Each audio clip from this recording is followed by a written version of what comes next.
We are here for AEW Double or Nothing. If you like what you see, please like, comment, subscribe to the channel, turn on that notification. We'll really appreciate it. Hope everyone's doing well. Hope everyone is having a great night.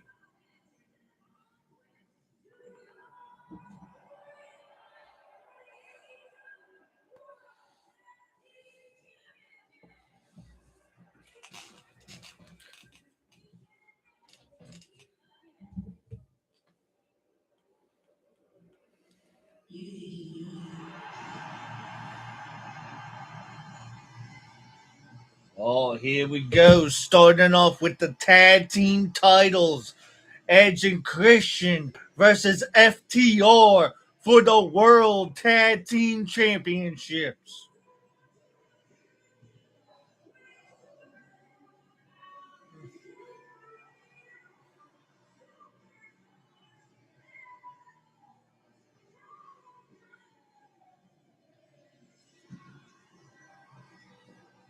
Here we go.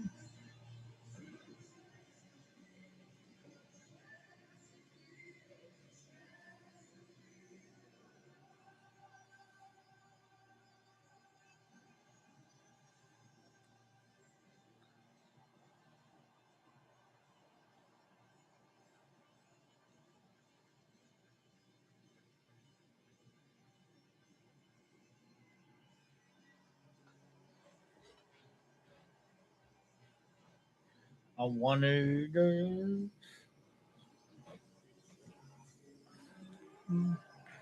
Here we go. YouTube live.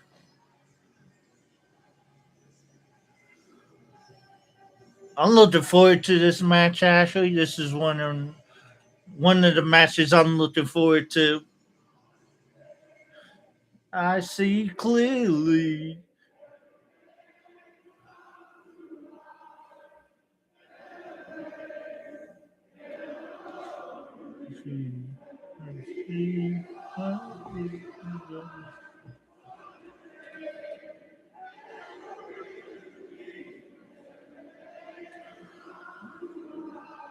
We are.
This could be Alan Copeland and Christian's last ever tag team match. Do I think that's going to happen? No. I got Alan Copeland and Christian walking out as the AEW tag team champions.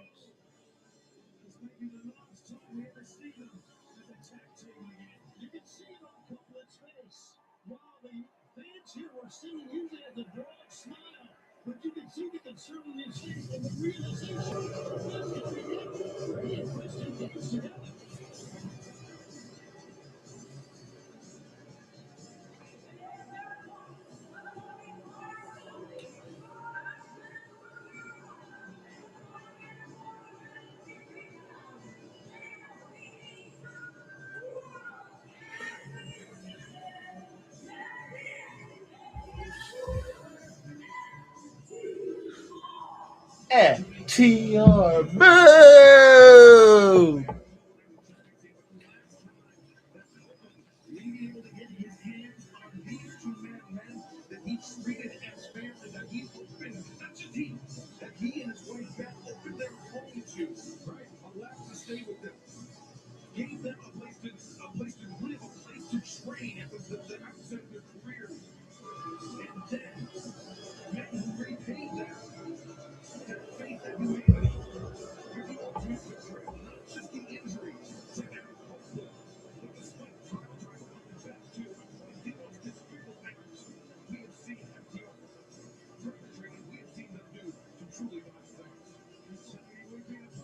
certainly we've seen how contemptuous and abrasive FTR are, what they're willing to do. A, to hold on to the titles. B, to put down any challenger. You do not put a spike pile driver on someone unless you want to injure them and hopefully, I guess, permanently, and I guess, now that was we sent a message that was to hurt with Copeland. Okay.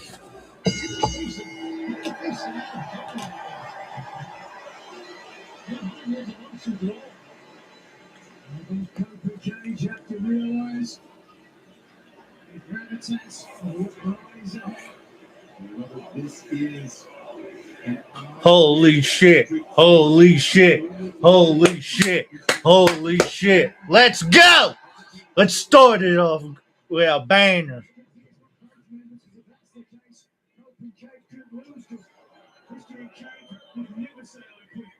Christian Cage said I quit. In the I Quit match, he was easy champ to Adam Copeland. That wasn't his voice. That was Adam Copeland throwing his voice. You believe anything? Right now, there'll be no chance tonight. There's Copeland Cage. You have to be seen as the veterans in this matchup. What a clothesline from Christian. Let's go, Christian.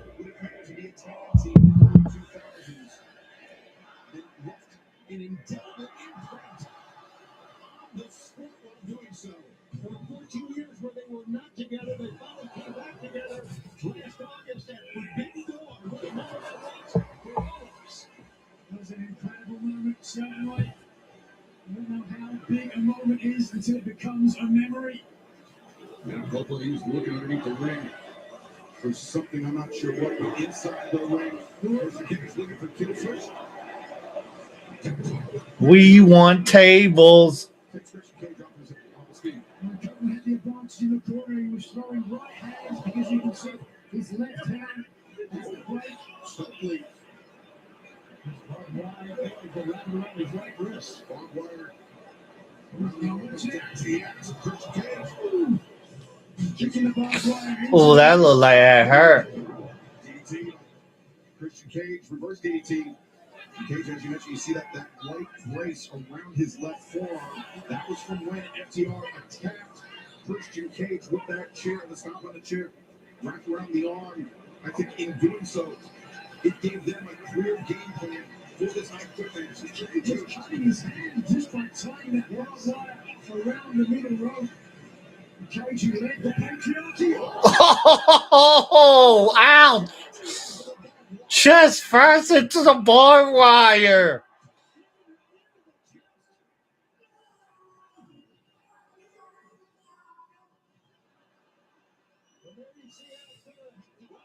Oh, that looked like it hurt. And there are two referees on the microphones.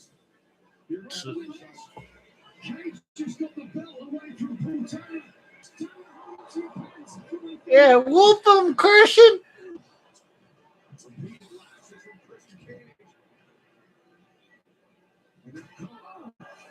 Yeah, come on now, Copeland. Let's go.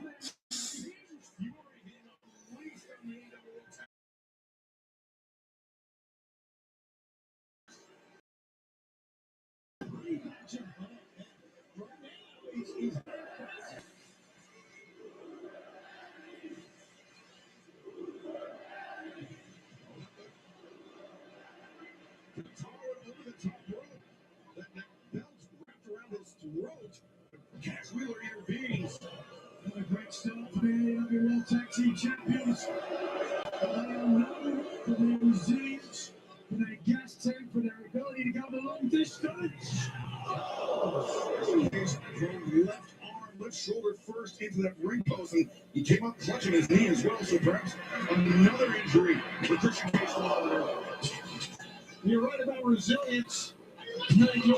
Oh, man. What a match so far. Ooh. Oh, ladder. standings. Tables, ladders, and chairs. As a team, we kind of put ladders on the mat right now. Bad intentions. Suplex. Going for a suplex. On the ladder. Suplex onto the ladder. We don't need to tell you that anything goes. You know that by now, but someone's going to have to say, I quit. And who knows how long this will take. One more time. One more time. What a crowd. Take a look at this. And sold out here, our first trip to the Armstrong Stadium. And we've seen the ladder. Now we're seeing the table. This does not look good. The FTR. Page is such an intimidating, unbridled madman. But you know, we've seen this so many times in so many matches. Tables being introduced. A lot of times it backfires on the person that brings the table in. That pit sweep. There's the chair entry for the head of Cook by Dax Harwood. Cook fires back an elbow strike. There you go.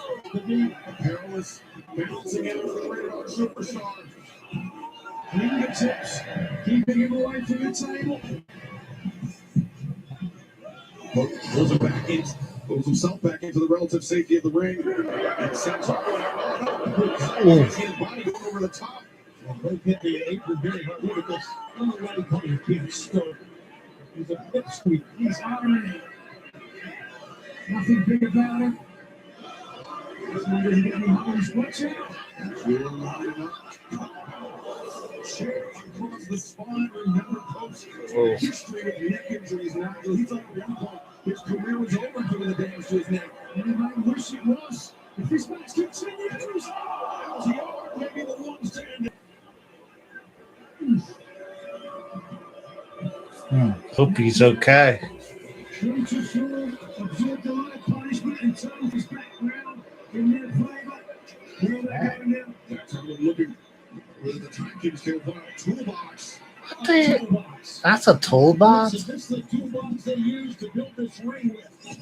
There's a lot of scary devices in there. About to find out what is in there. Some pliers. Yeah, now what's it? Cages. Who knows what Cage is capable of? What are these team? Come on the nose! What's this in? No, I guess you said it. He was restraining it. Oh, that hurts so hurt.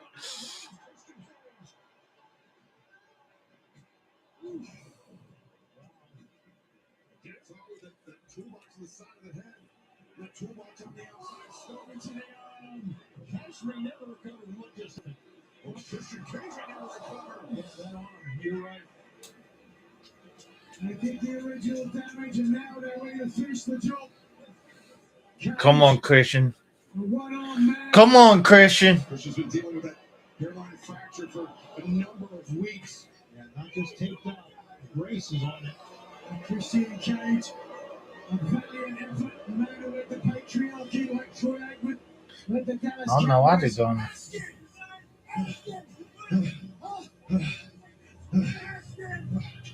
Wait a second. No, Okay, brother. alert. Hold on.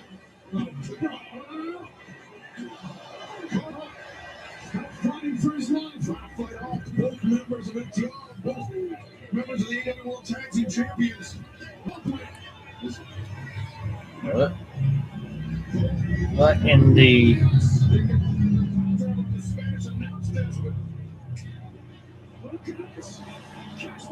Oh no! Oh, that's Adam Copeland's neck. Right through the announce table. Yeah, Copeland's bleeding already. That hurt everyone. If we can get another look at that, both members of FTR colliding, but the head and the neck of Adam Copeland into the Spanish announce desk. No give as well. Oh, man. Crunching the vertebrae there. God darn. Pressure on the body.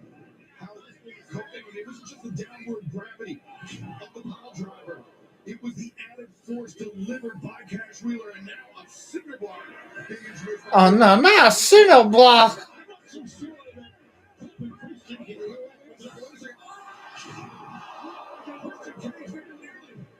had his arm shattered by that cinder block. Christian's going to be upset.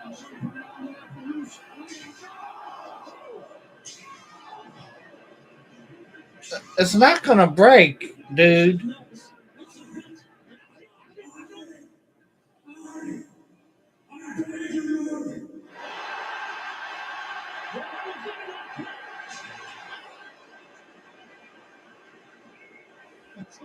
I don't even know what they said, but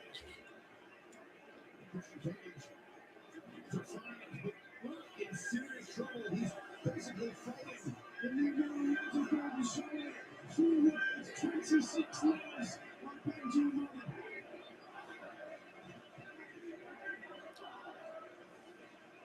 Christian Cage a pitch back to the power driver on the announce desk has not moved. Yeah, it's 2-on-1. And it may be 2-on-1 the rest of the way, gentlemen. This is only a matter of time now. what are they doing? That wasn't enough thing yesterday.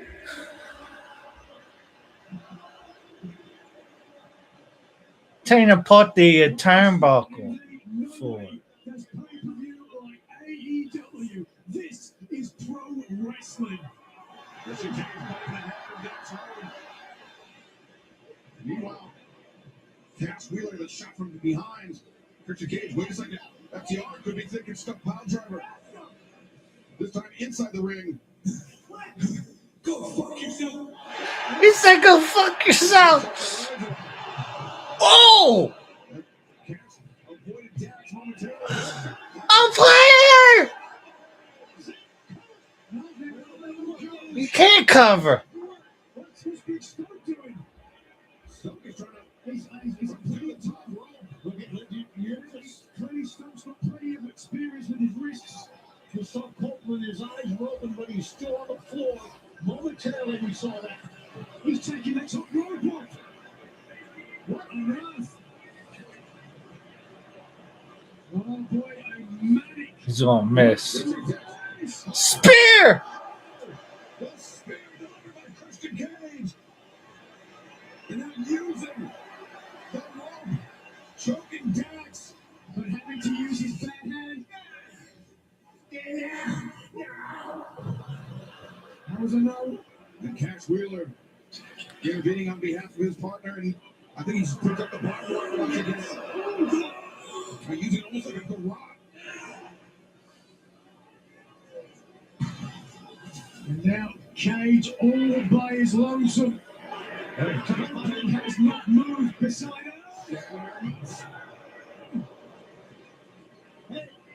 Come on, Adam. Adam Copeland. It doesn't work here. Either team has got to do something. Yeah, crazy. Something to make the other team. Oh, is that? That's a pressing wrench that he has. A freaking pressing wrench. So did you open a microphone?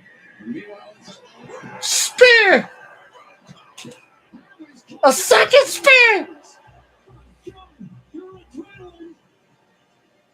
a second spear delivered by Copeland. 2 spears. His partner just when his future as a tag team needed it most. Surge energy, but he cannot pull himself out now after those 2 spears. Uh-oh. Copeland very dangerous when wielding a chair. As countless others have found out throughout the career of the Great R Superstar. Like a madman. Not like he is. He's so horrible. Come on now, Copeland. Copeland with Dax Harwood at his feet.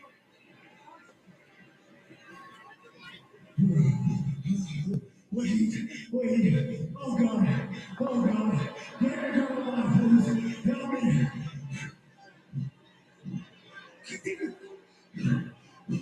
No. Please don't. Wait.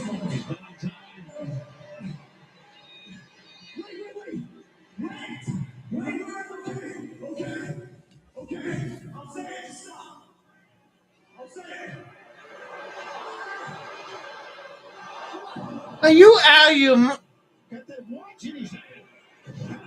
Machine this time at Copeland. Oh, how ironic. Stumbling in the box, wrapped around with his fist nodule. All the time in the world. Uh-oh! You done it now! Oh, no! It's Beth Phoenix! Beth Phoenix is in AEW!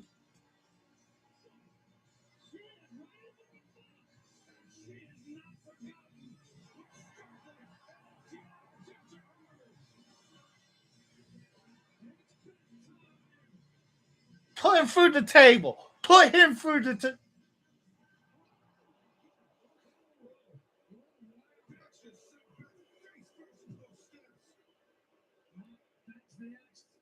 Woman wanting to put his hands on a woman. What do they got? Oh, no. The lighter fluid.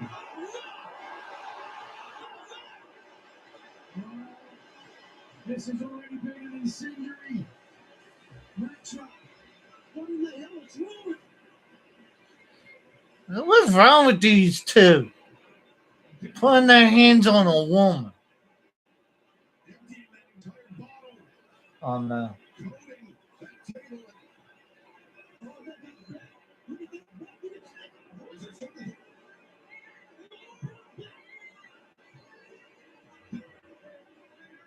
Come on, Adam.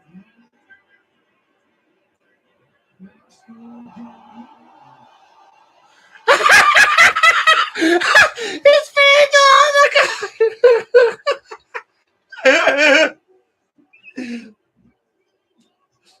Let's go. They tried to do it to Bev. Bev knows better.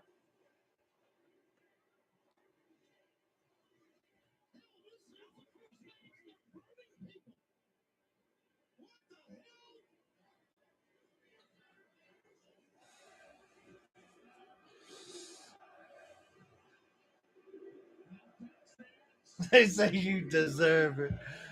You deserve it. And it could end a career. This could be the final concerto in the tag team career of Cope and Cage, but it could be the final concerto ever for the Rated R Superstar. Listen to me. If you want to see your $2 tomorrow, say I quit.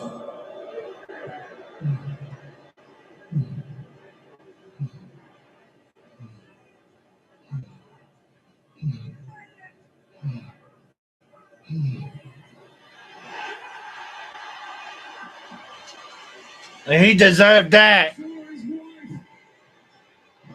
The other one.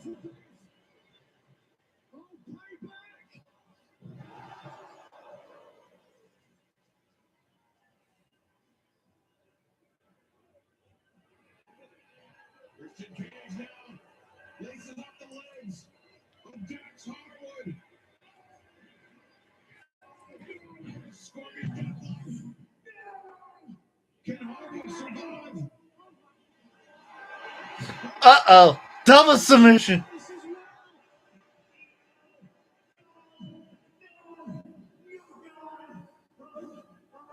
Looks like Kobe's waving a bet for something and bet. Oh! Oh no! The spikes! That is...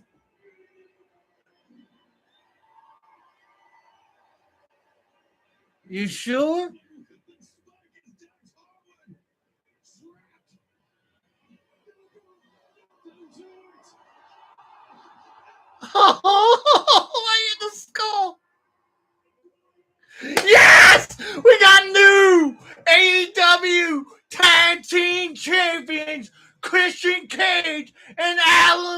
Copeland.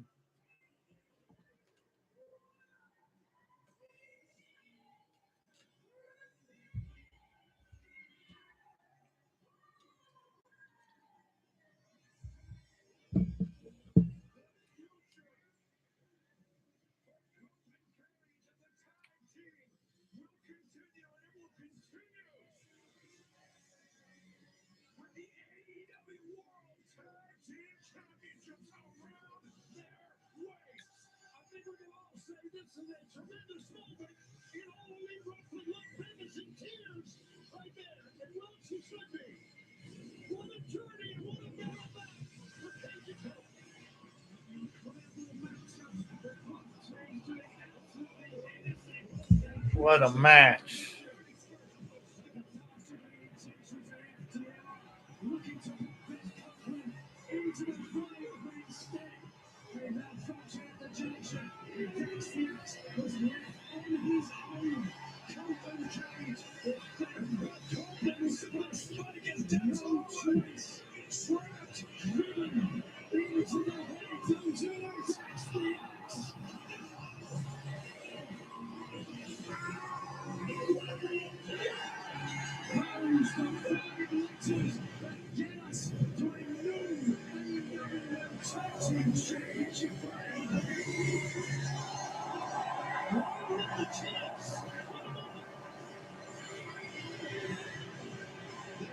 They deserve them.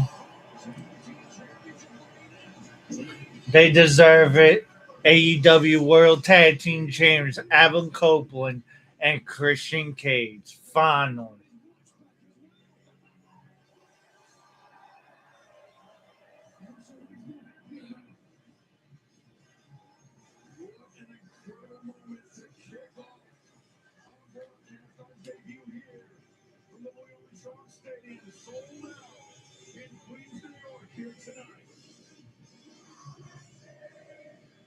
I see clearly.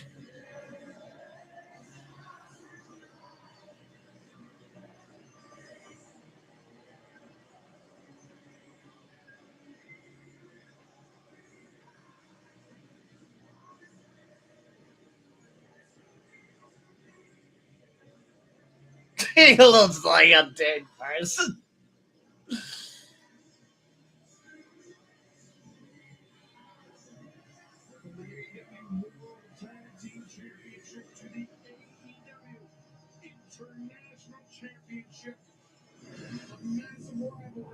Oh.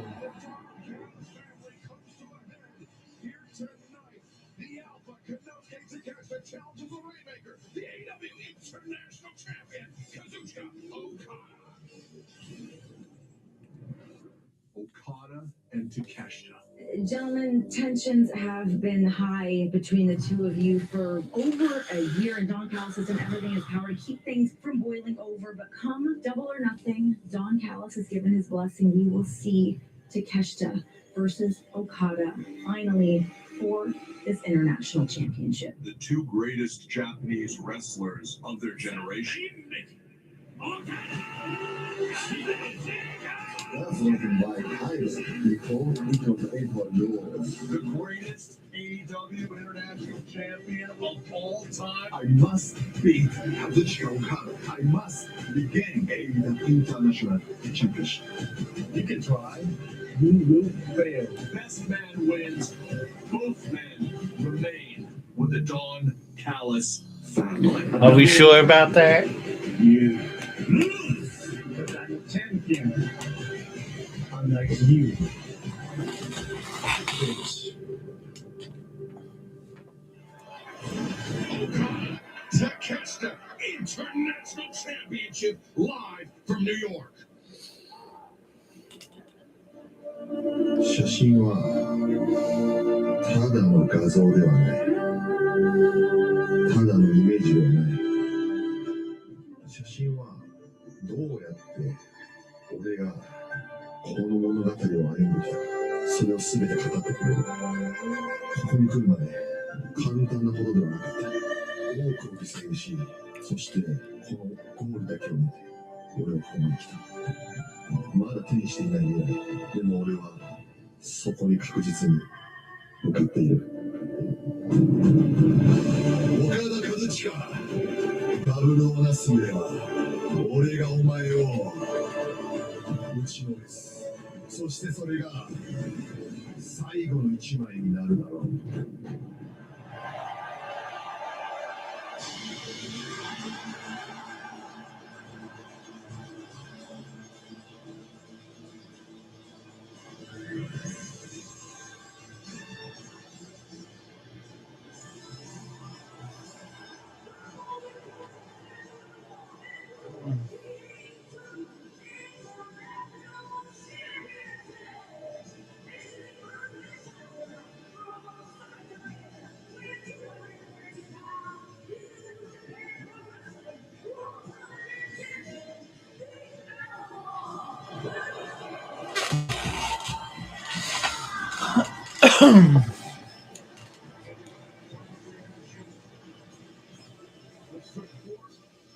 Will be behind the challenger, the Alpha Kanosuke Takeshita. In his quest not just to reclaim the AEW International Championship, but to prove that he is a better man than Okada. It is a big fight feel here tonight in Queens, New York. Two wrestlers, one family. John Callis has done his best to keep these two Japanese icons apart. He's given this blessing for this match tonight. We have the Rainmaker come into AEW, one of the most revered and decorated wrestlers of all time. But this man right here, the Alpha, has blossomed into one of the best and future of this business. Tonight we find out who is the best Japanese wrestler for the international title. Thank you, Renee. And as Takeshita awaits the arrival of the champion. Chicago.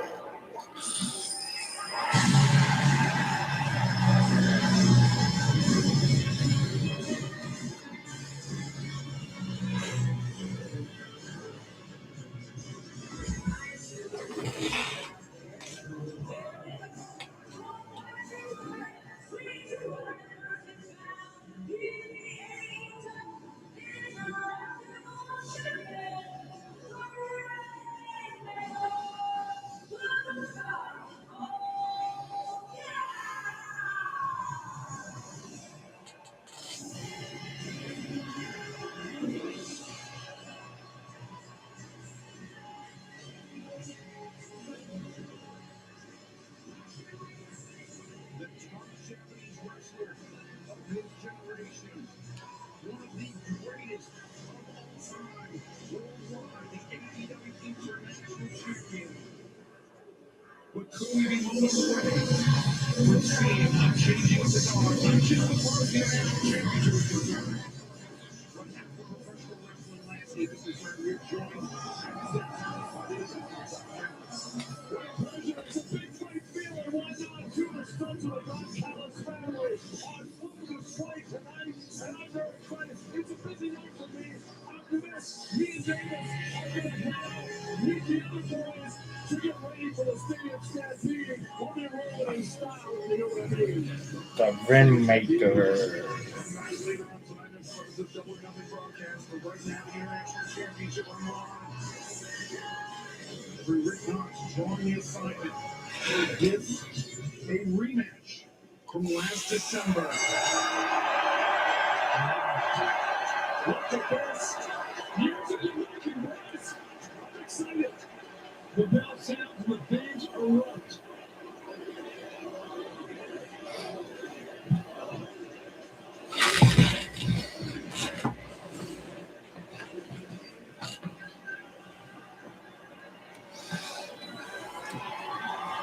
These two look like mirror images of one another, don't they? But the same size. The Prince and the King. Here we go.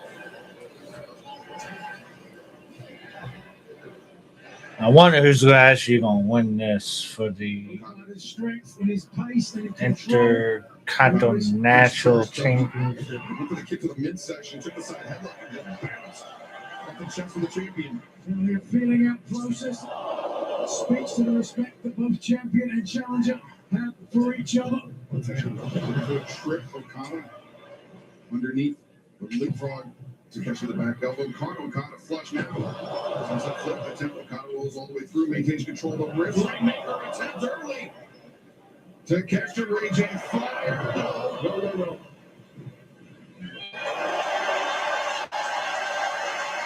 You can tell they know it's something so much. I think this match, guys, is going to be about Takeshita wanting to push the pace at both and Okada trying very hard to slow it down.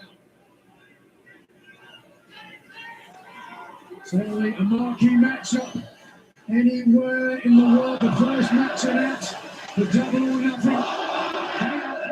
Great.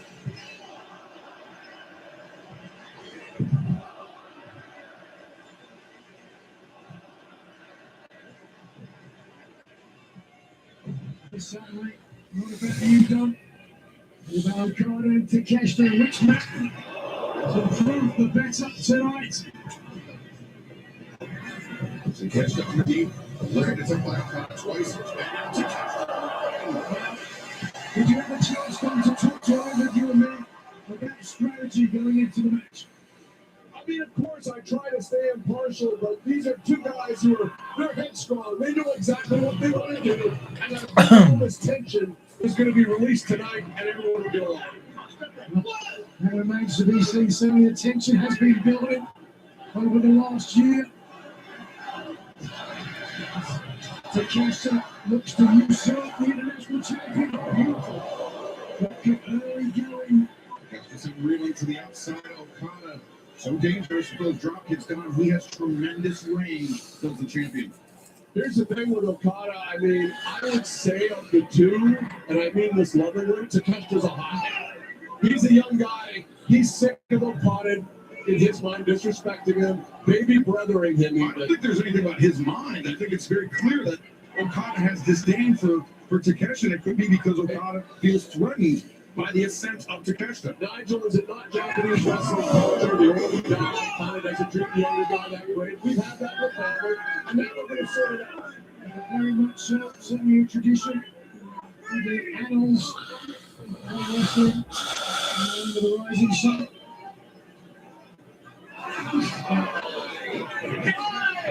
With many of the greats, Tsuharu Misawa, Brian Barber, had their moments to step into the spotlight.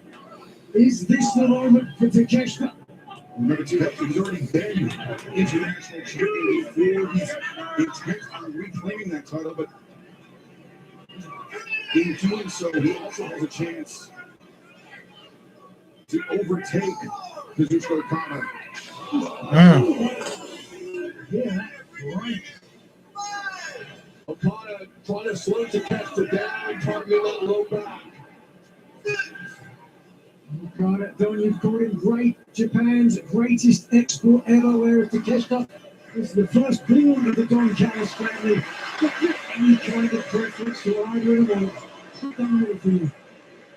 I see both of them as assets, as I see all of my talent as assets. And where you are on the pecking order goes by what did you do for me lately? And these two guys have always both delivered. You favor Okada, admit it. Okada gets caught to cover. Yeah. It would be normal in the family, Tony.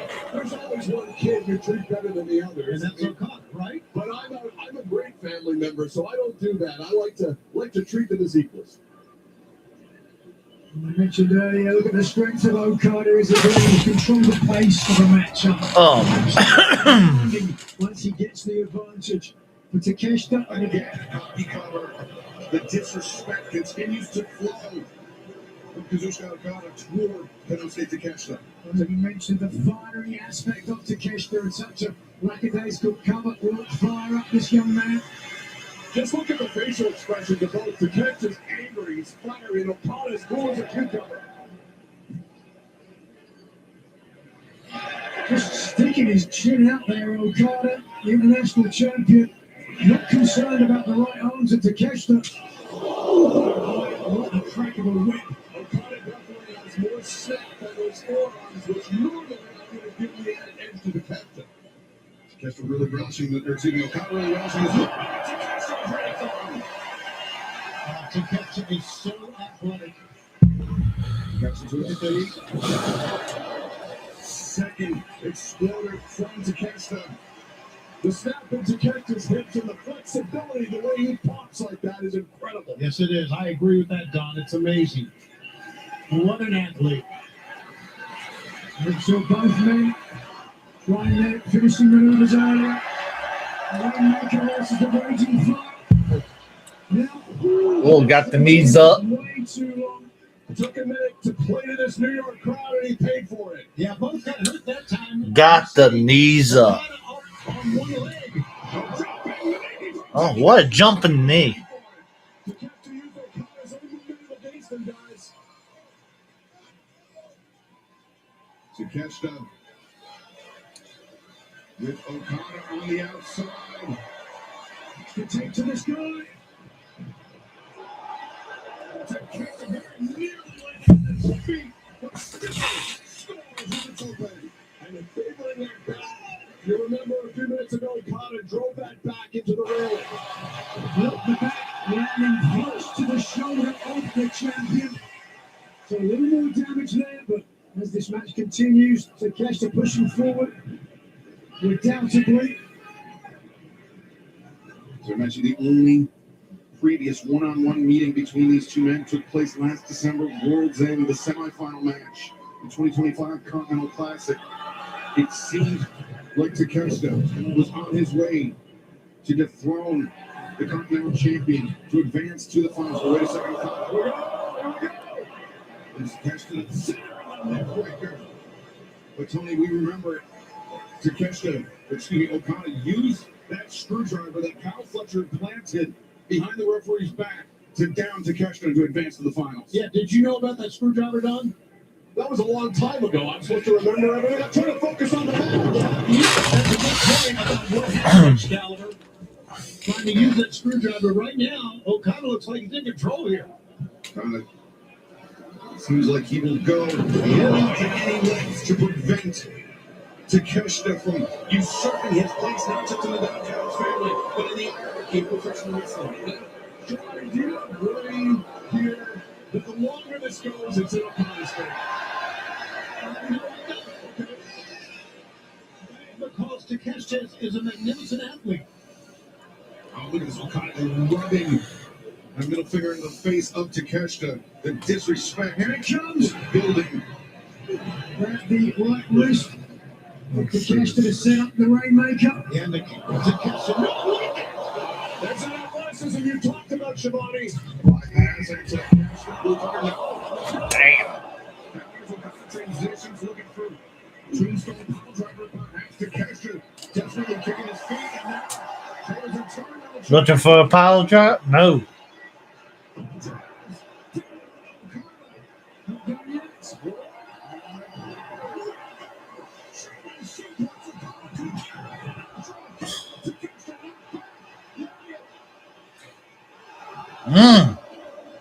What a match.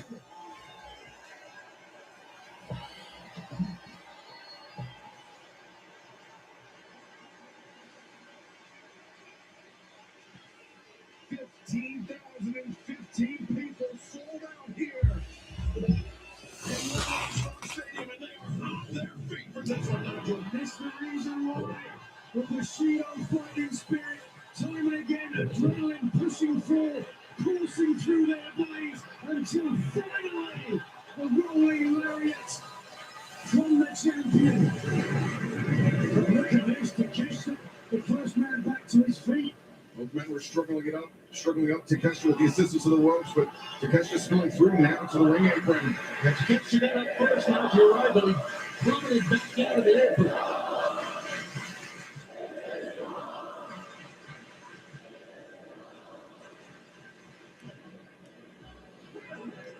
National champion, bad intentions, perhaps it was Takeshita. Baited the champion out.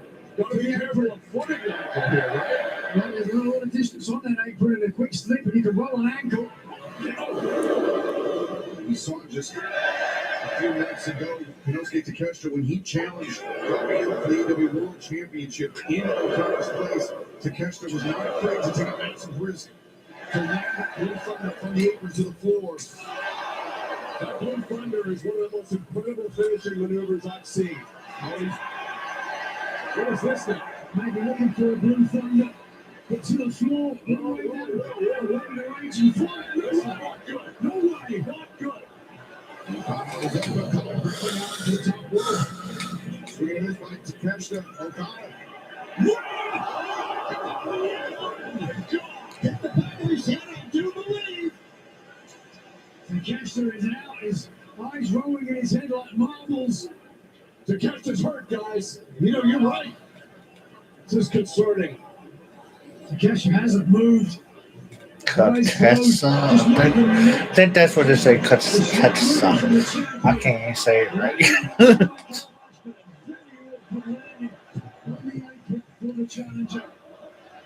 Back to live action. Okada is now onto the floor with Takeshita, and Takeshita has not moved much. This is being dropped with that Rainmaker. Got a front face lock up, guys. Nasty. Did you hear that impact? Look at the smile on Okada's face. The raw, toothy grin. I don't like this. I mean, I don't need one of these assets put on the shelf forever here. So you can't throw the towel in, Don. This match is going to go to a finish whether you like it or not. Oh, no. Wait a minute, Josh. He wants to protect his assets.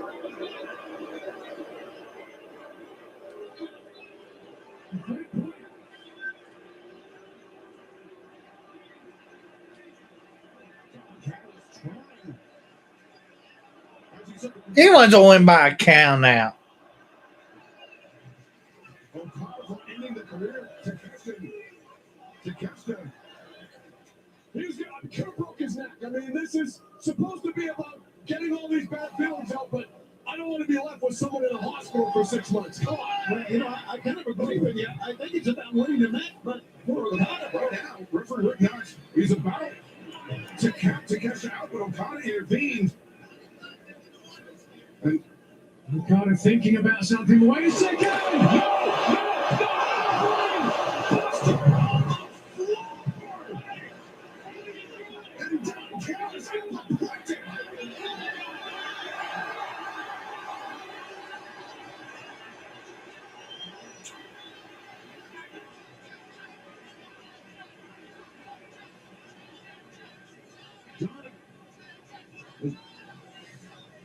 it seems like Takeshita may be done listening to you.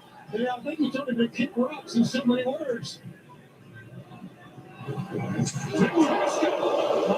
is out on his feet. Hell of a kick delivered in the corner. As now Takeshita brings Okada to the top. Long way up, especially with a bad neck. Oh, Maybe think it's superplex, or it could be avalanche raging fires. That's what it is. He's holding on to it. Okada behind Takeshita. Okada rainmaker. Intercepted. Another straight counter. Takeshita.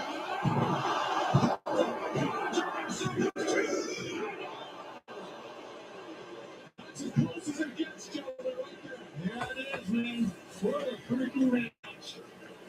You want to protect your asses, Storm. That's as close as it needs to get. He thought that was free for sure. Way up there, the champion.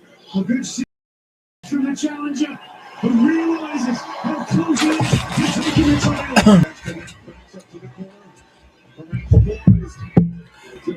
oh, whoa! Stone! He spiked it, and I get something room. You may have been able to win it, but he can't make it cover, John. Okada, famous for his endurance, is spent right now, guys.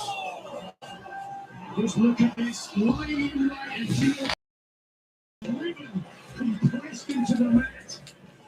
When you find yourself in that position, know that you can do other than to tuck your chin and try and protect your neck as best as you can. And I think that was the issue. Takeshita didn't have his chin tucked.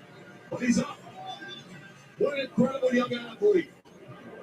Okada answers with an elbow strike. Takeshita replies with one of his own. And there's a cool breeze blowing from the Armstrong Stadium. And I love these two. Like, I really do. But I just don't know who to go for in this match. Look at the face of Takeshita. This match is fire.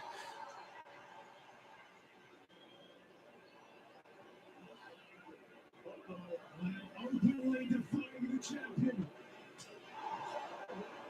And that's something behind it. It's on the spitfire about 3 rows deep there. Goes left and right, swing and a miss. Okada, Rainmaker, no. Blue Thunderbomb!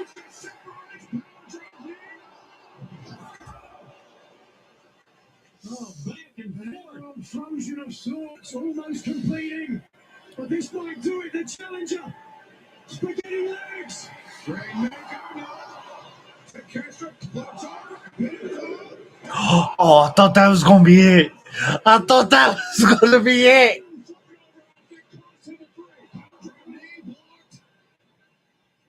But Takeshita battering down on the head of Okada. Backslide. Takeshita goes through.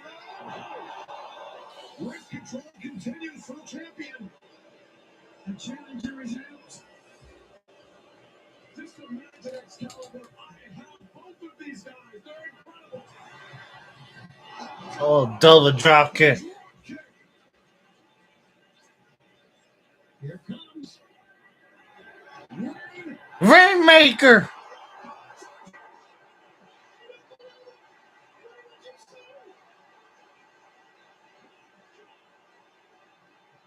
Drop kick.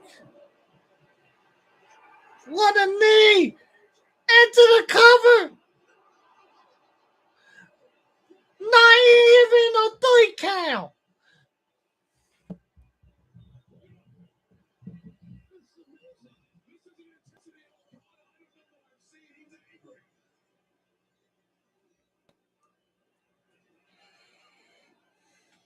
Takeshita is such an incredible special athlete wrestler.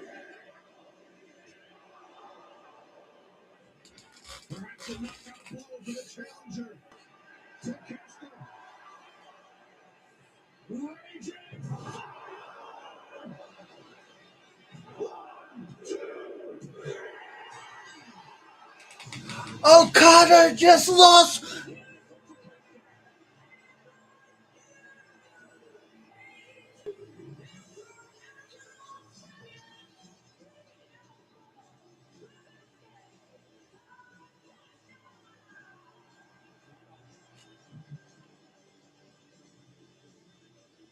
For the second time, Konosuke Takeshita can call himself AEW International Champion. But this victory has to be all the more sweet. Finally prevailing over the Rainmaker, Kazuchika Okada. Early in the ring, forgets to come reach a point where I will get slashed the most of the time. He has no respect for me. Well, he's got to have respect for him right now, I would think. But it's a great one, Okada now. Has no choice but to acknowledge that the better man won tonight, and the better man was the Alpha, Konosuke Takeshita. What an absolute sensational match, Nigel. Absolutely. And some incredible moments. Everybody on their feet. But as Takeshita celebrates as the new international champion, the Don Callis family have made their way out here to ringside. The national champion, Brock Davis.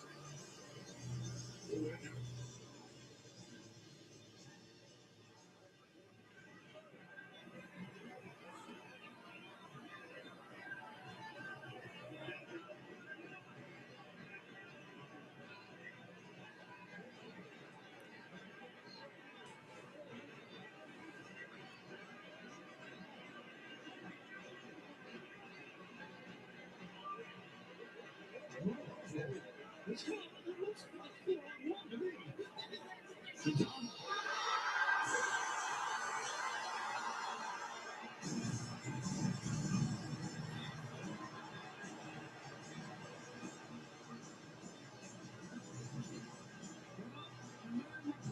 Between Okada and Takeshita.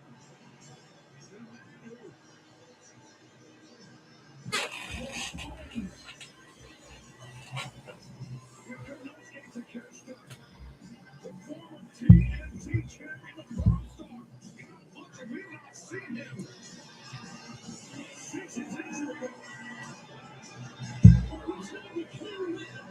One appearance for 1-on-1, and now the Don Callis family apparently wants to make something of this. What's going on?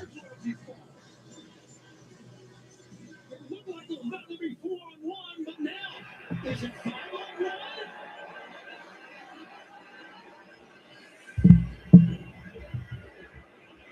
Something's gonna happen.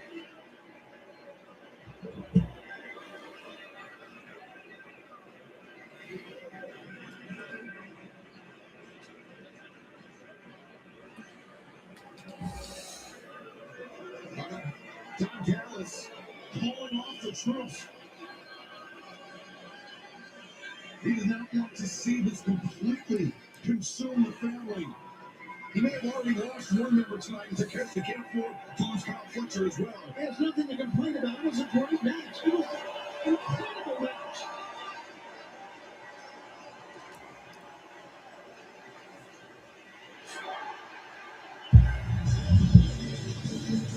I thought something was gonna happen there. Congratulations to the new AEW International Champion, the Alpha, Konosuke Takeshita.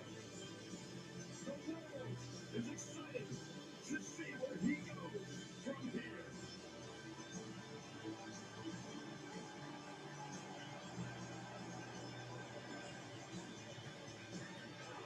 I knew it.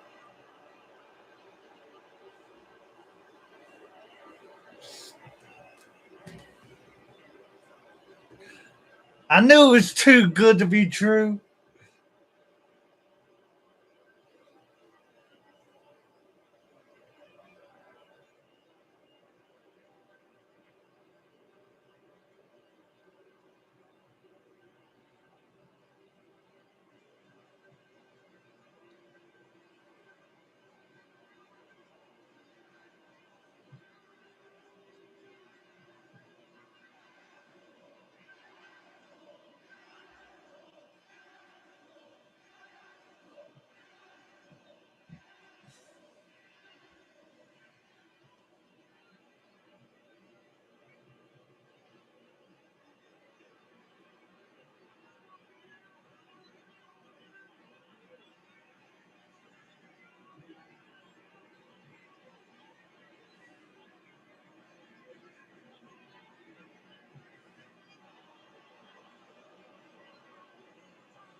God damn. Oh, fish, why? I hope it was worth it, Kyle. And his snakes slither back in.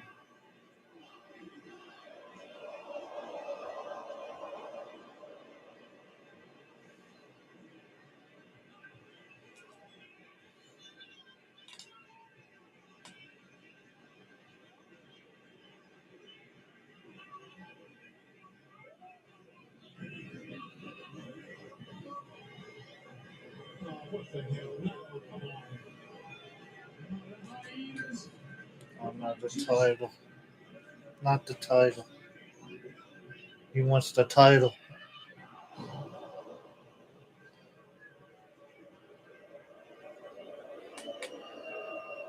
Years of friendship between Kyle Fletcher and Konosuke Takeshita, years that predate their time here at AEW.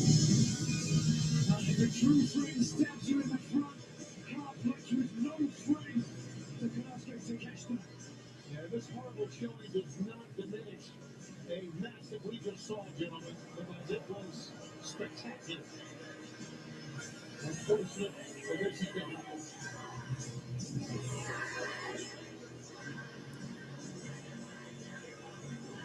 Kyle Fletcher, the betrayal of the new international champion bracket yesterday.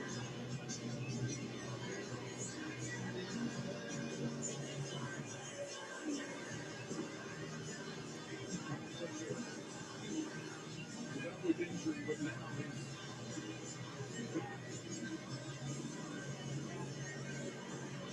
he has cemented his affiliation with John Callis and the family.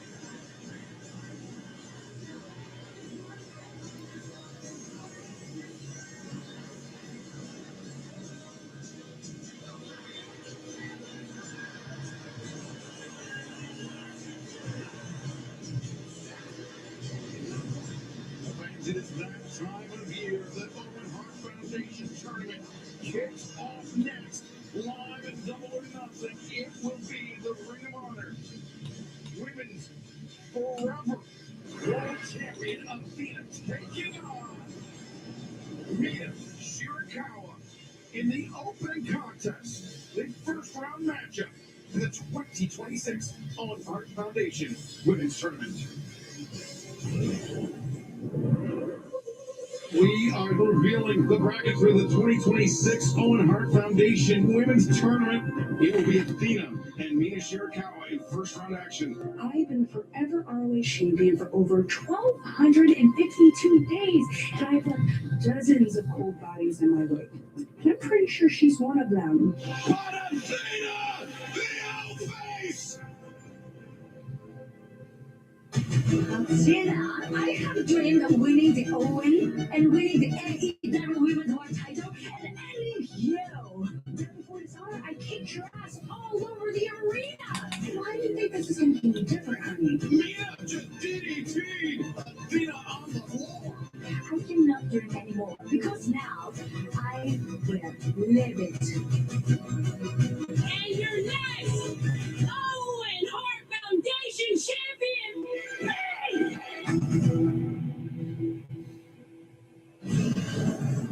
Mm.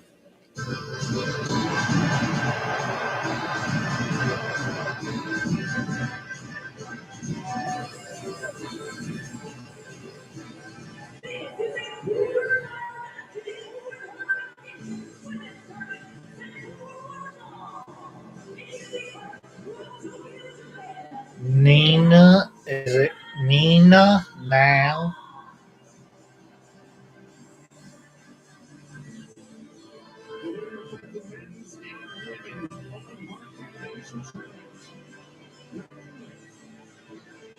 Will take the prestigious prize of the in London.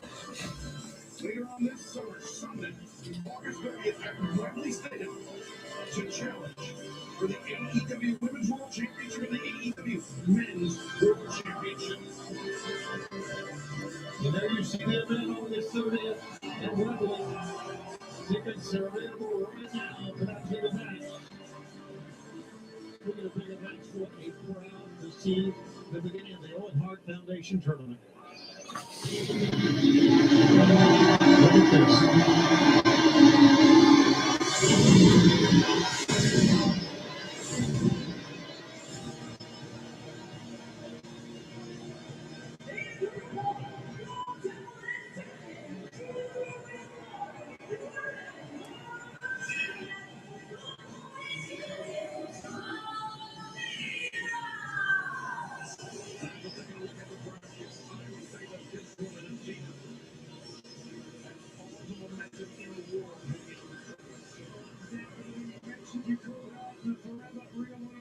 Champion and reign, driven by passion to prove herself, the need for excellence are incomparable. James Jones, the great winner of the Samurai Shield.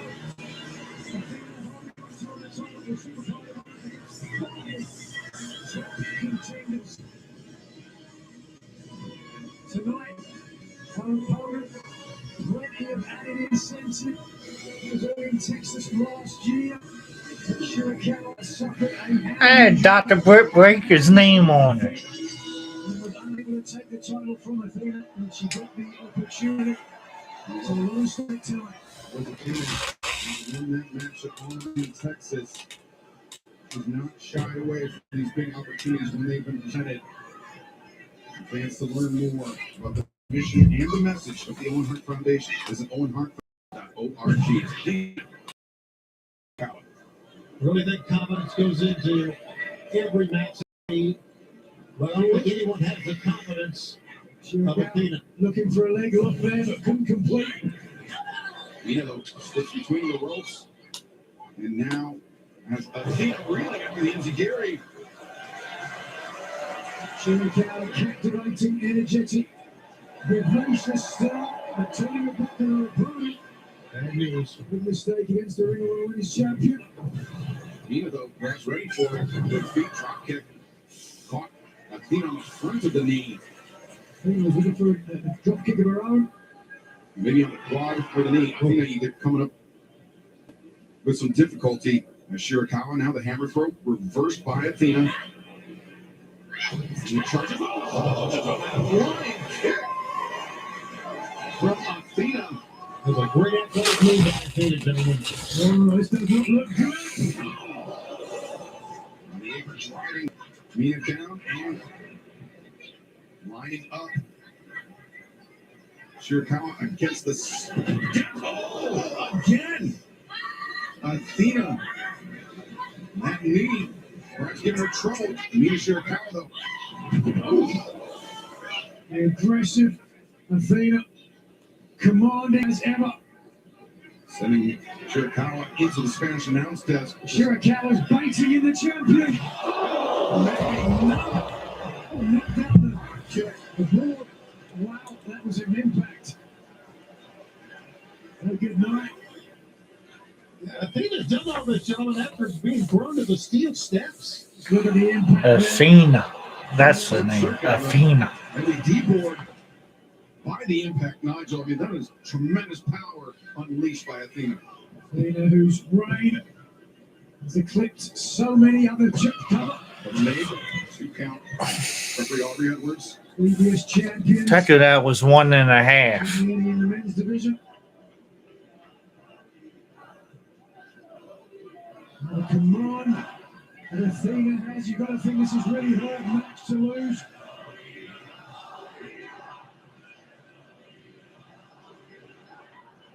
Great miscalculation from the champion. Sidestep by Shirakawa now. Body lock. Transitions over. Many predicaments. No, Athena able to break free, but Shirakawa manipulating that left leg of Athena, sensing an opportunity. Well, Shirakawa's made good use of the figure 4 leg lock on occasion. So the damage to the left knee of the champion certainly would bode well if she's able to complete it again here. Shirakawa, the former tag team partner of Tony Storm. Ironically, this last year at Double or Nothing faced Storm for the AEW Women's Championship. So she's still on the hunt for who attacked the timeless loved one. Sometimes Tony Storm whereabouts still unknown after that attack. But Mina Shirakawa just knocking Athena back into the corner. Shirakawa. Nasty stomp down the back of the knee. Right on the lead, too. So much about the Owen Hart Foundation tournament and what it means, and some very, very emotional words from Rick Foley during the buy-in about Owen not only being a great wrestler, but what he meant outside of the ring. Some very emotional words. Whoa! What a great tournament in the Owen Hart Foundation. Champion too strong here. Second spots covered. Able to kick out. As you can see on the face, the champ's got some temper, doesn't she? Some barely contained rage by Athena. You'd have to imagine that rage also being stoked not just by Mina Shirakawa and the effort she's put forth in this match, but a potential knee injury with the rest of the tournament lying ahead. Exactly. That's a great point. Just to remember, of course, the women's Ring of Honor Women's Championship doesn't take much of an injury. We saw recently Willow Nightingale relinquishing the TBS title and her spot in the Owen Hart Cup. Shirakawa answers. Ujigiri off the ropes. Shirakawa charging in, back elbow. Shirakawa no move, slam blade. And watch out, this is where Athena's at her most dangerous. You think you got her down. Nina building up momentum. Now, Always looking for the tornado DDT, but the champion stuffed it. Didn't want the challenger to get the added leverage from the middle rope. Nina. Doggy Lee looking for a second attempt. Got it this time. This DDT. Nina got spiked and her momentum carries all the way out to the floor. I think Nina's going to go outside. Could be a mistake. Let's see. Tope con Nina. No. Oh, to the floor by Shirakawa. What a move. Nina taking a huge risk and it just paying off. Stuck the landing, taking down the Ring of Honor Women's Champion. Who is on the back foot now. Like I said to me, this is the most dangerous. Nina, drop kick delivered from the top rope. Athena in serious trouble here. She's still trying to get up. I mean, she's trying to get up many times on a bad leg. Well, the challenge is going to help the champion all the way up there. Athena elevated on the shoulders of Mina Shirakawa. Shirakawa got in mind. Drives down Athena. Awkward landing for Athena. Now Shirakawa. There it comes.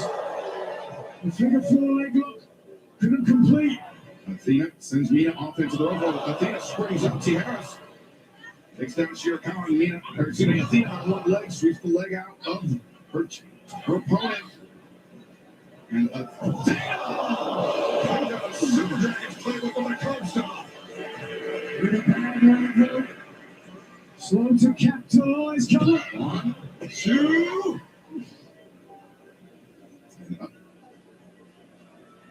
I don't know that knee, Nigel. As you take a look at it right there, is really bothering this lady. And this girl has not lost a match in like 77 matches. Yeah, one of the greatest win-loss records in modern history. Now, with the damaged left knee, slowly to the top rope. Could be looking for the old face. A finishing corkscrew start. Elects to go off the middle instead. Oh, she went for it, but she missed it. Athena, there's the kick out, swing and a miss. Mina on the move. Mina Shirakawa. Ooh, what was that? Spike the champion. He hasn't moved. Shirakawa version of the seatbelt too. Perilously close. That was a very awkward impact for the Ring of Honor Women's Champion. As Mina Shirakawa takes a moment to collect herself, a big welcome to AEW fans watching along at Dave & Buster's, as well as joining us on numerous providers, including HBO Max, Prime Video, Comcast, Charter, Cox, DAZN, Dish, DirecTV, Hulu, DVD.com, and MyAEW.com. IEW has a free weekly AEW content with lots of exciting things coming soon, and as well, we hope you'll join us there as Shirakawa rolling elbow strike. And the Arkin was how Mina broke her fist in Texas last summer on the face of Athena. Now looking to try to break the leg of the champion. The ankle of the champion right across the leg. Not too far away. Can she make it? Athena making a desperate reach for the ropes, but Mina wrenches her back away from the ropes. Athena! The ropes get off with desperate effort to keep herself alive. He was for pressure on the collateral ligaments. I'm already a weakened knee. And we've seen it in tournaments, the Continental Classic specifically, how an injury early in the tournament can play out as the tournament continues. Unlike the Continental Classic, this is not round robin. This is win or go home. This is knockout stage from the very beginning. Right there for Shirakawa, the back fist. And Nina.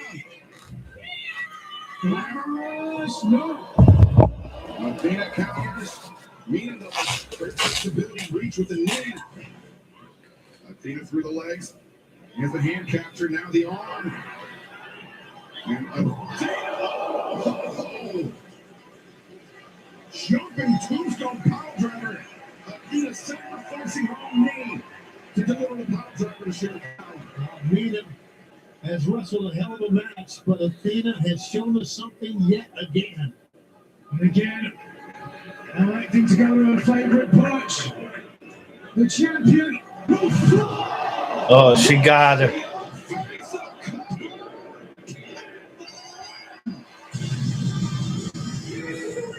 She got her.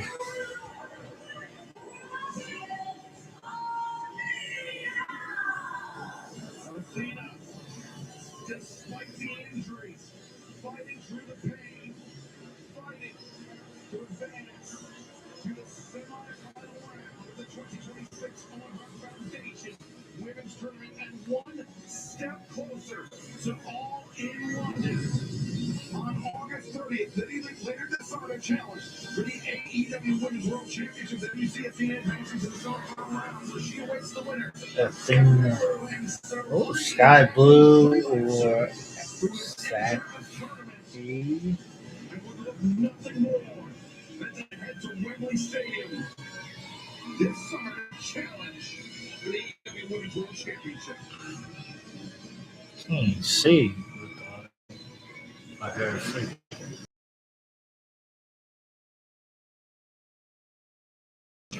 AEW Cotton O'Reilly.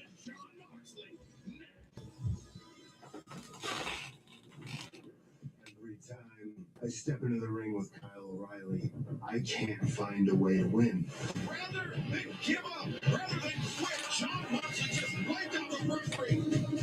Kyle O'Reilly is tapped out And nobody is bailing out. twice. And he taps out again. John Moxley 6 months ago is not the same as the John Moxley of today, The count-out on the outside. who I will be tomorrow is better than who I am. John Moxley, you barely survived me. Moxley on the verge of tapping. Oh, there's the bell. I have a legitimate claim to the Continental title. Kyle O'Reilly's earned a shot. I can't find a way to beat you. There'll be no time limit. And you, my friend, are out of luck. Game 7 is the only game that matters. Let's go, baby. Let's go, baby. Let's think how bad it is. Yes, sir. Woo. Woo. Hey, man. Tonight is your night. Tonight is your night, brother. Just making some room. Forget it. Come on, dude. Yeah, baby. That's it.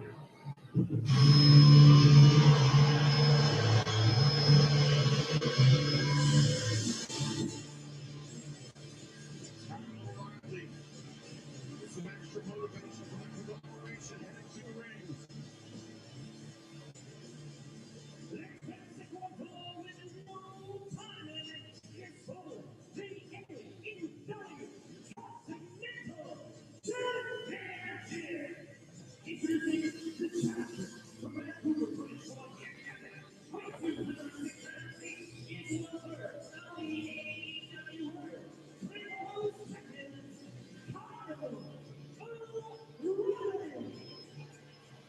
As the challenger makes his way into the ring, we are joined at the desk by the Hall of Fame voice of professional wrestling, none other than Gold JR. Jim Rossman, great to have you here. Great to be here. I can tell you that right there.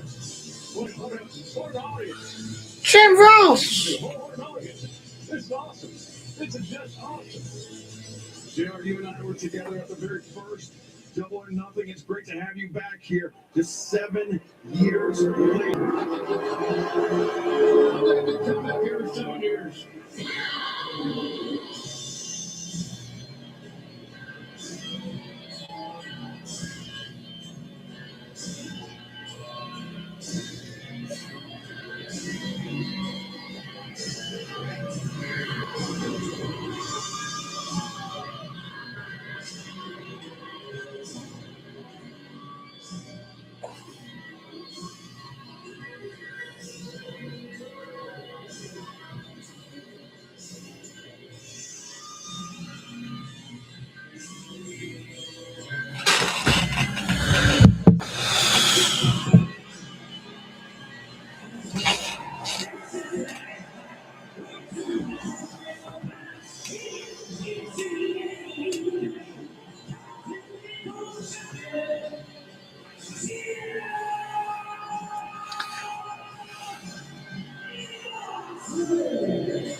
Come on, Moxley. Questions going into Dynamite this past week was what version of Kyle O'Reilly are we going to see in singles competition post neck injury? Well, we found out this was a man that took Jon Moxley to the 20-minute time limit. He went toe-to-toe with one of the most lethal men in AEW. He has become the mountain that Moxley can't climb. Tonight, the Continental Championship is on the line, but there is no time limit. No time limit. Everyone is banned from ringside. Thank you for that, Renee. Jon Moxley. No time limit, Death Rider. He says he is a better version of a professional wrestler. We look at him when he debuted in AEW 7 years ago at Double or Nothing. A move that was a paradigm shift in so many words for the sport of professional wrestling, let alone for AEW. But Jon Moxley, he says, day after day, he continues to get better now.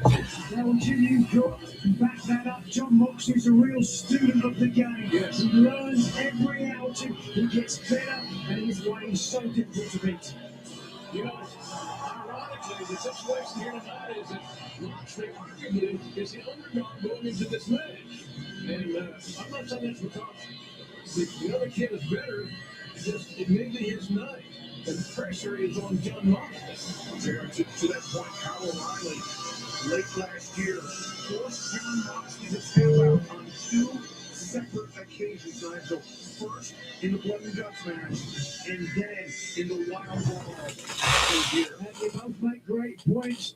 Mox cannot be saved by the bell here tonight.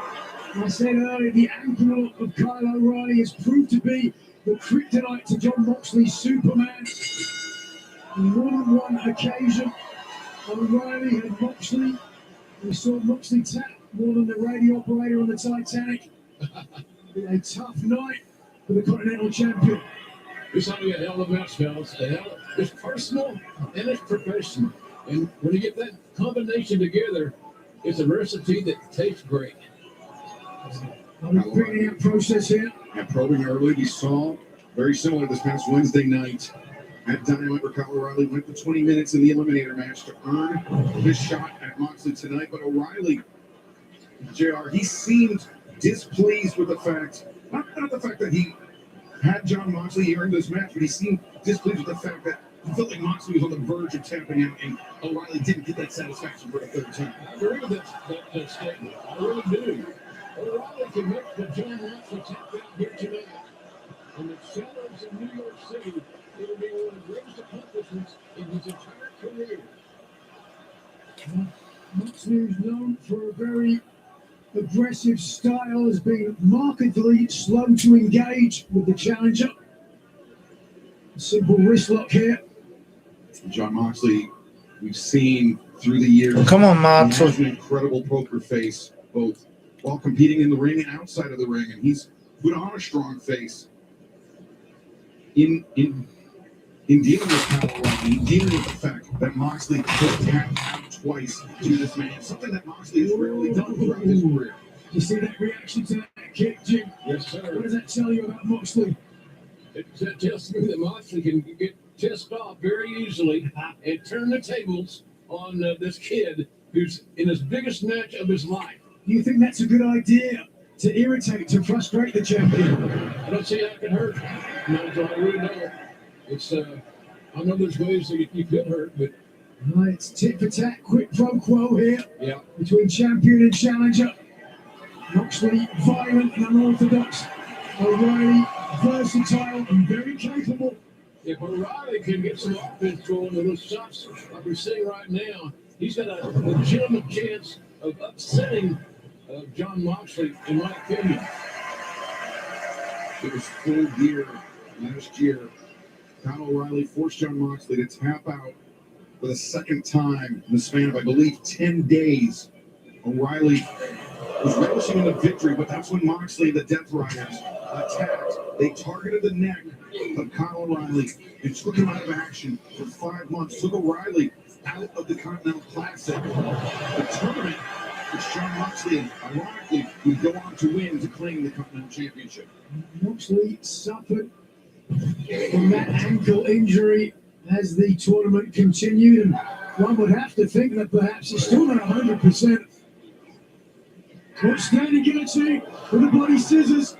We'll have to look to see whether he's got it completely tucked in there. The champion doesn't look too frustrated. He knows he's always got the ropes if he needs them. Moxley stepping reaching toward the ropes, but instead changes his grip, laces through under the legs of O'Reilly. Running power side from Moxley. Moxley looking to float over into a mount, but Kyle O'Reilly, great defense there. Moxley guard. Moxley is a little bit bigger, a little more body weight. He's thicker, and that could prove to be something very valuable for him as this match continues. And O'Reilly, he's got control of the wrist of John Moxley now. Transitions around. Moxley was landing body shots unabated, but O'Reilly, The arm bar to extension. and so on the Jiu-Jitsu automated. Doesn't have it fully extended. You can see the angle there. A nice escape from Moxley. Moxley the ankle lock. That's how Kyle O'Reilly forced Moxley to tap out. Both these guys are great students of the game. They figure out ways to beat you, and maybe unearth enough. If you're going to talk strategy, Jim, what gives the advantage for both men? Well, I think that the advantage that Moxley has, he's bigger, he's thicker, he's stronger. But the thing about this other kid, O'Reilly is he's in an opportunity here of a lifetime on a major pay-per-view in front of a sold-out crowd here in the shadows of New York City. He wins this match. It's a career maker. And O'Reilly doing a bit of playing John Moxley's game here on the outside, dirtying it up with the champion. This is usually what we see Moxley do, but O'Reilly can now gain the advantage on John Moxley. I can only imagine how excited and looking forward to this opportunity that O'Reilly has. Interesting. It's amazing his story. He's arrived at a great destination to tell his story. Come on, Moxley. We saw it on Wednesday night. We're seeing it again here. And now, no kick. Moxley stepped out of the way. O'Reilly, you could hear his shin contact the steel of the ring post. That's a difference maker right there. You make a major mistake like that. Now the issue in my mind is how I love to take Moxley. advantage of that situation. There's no doubt that he's going to. Not right away, but now the challenger barely able to put any weight from the left leg. Moxley is unpredictable. He can become very angry at the drop of a hat, the blink of an eye, if you want to go cliche-wise. Moxley is a man with no compunction, no boundaries. Wow. And no conscience. Take a look here. This the rare miscalculation. Yeah, that's got hurt. Hit the rim post with your leg down. Once O'Reilly was committed to the kick. Once you get in this kind of situation, Excalibur, it's you got to go where your opponent thinks you can't go or won't go. O'Reilly. Yeah, just reflex. Kicking with the right and the damaged left gave right. Oh boy, this does not look good. And JR, to a consummate professional like John Moxley, he has to be salivating at that opportunity. Again. Oh Nothing behind those kicks that time.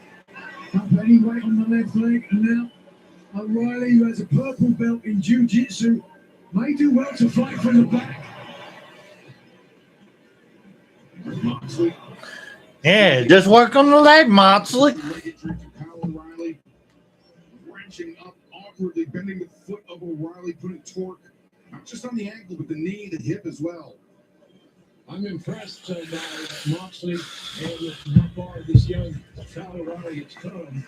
But the thing about it is that Moxley has no conscience. He doesn't give a damn. He's here to win, period. Screw. Team targeting the leg of Moxley. You feel the powerful shift in momentum. Man, I'm so happy there's no interference in this match. May the best man win. I know it's old, I know it's cliche, but so am I. I'm old and I'm a cliche sometimes. But the bottom line is that Moxley is in control, and he's very seldom Excalibur, and he loses control once he achieves it. He is. So this man, John Moxley is Continental Champion. Comes with the fact that once he sees man advantage, he does not give it up lightly. Drop kick in the knee. A divided crowd here at Louis Armstrong tonight. You see no wonderful world for Kyle O'Reilly, who has suffered at the hands of the Continental Champion. Next, that was on the money, a bullseye, if you will. Now it's a real test of O'Reilly's grit and resilience. Transfer again sends O'Reilly sprawling and Moxley steps Moxley working on that leg. Just a spinning toe hold. And guys, if you like what you see over here, please like, comment, subscribe to the channel, turn on that notification bell so you don't miss an action of my lives. We go live pretty much every Mondays, Tuesdays, sometimes Wednesdays, Thursdays, Fridays, and sometimes on the weekend. Major announcement happening here in a couple of days, so keep an eye out for The damage to the ankle of the champion, but instead it's the leg of the challenger. that. Damn. Actually, go give me some ice on that.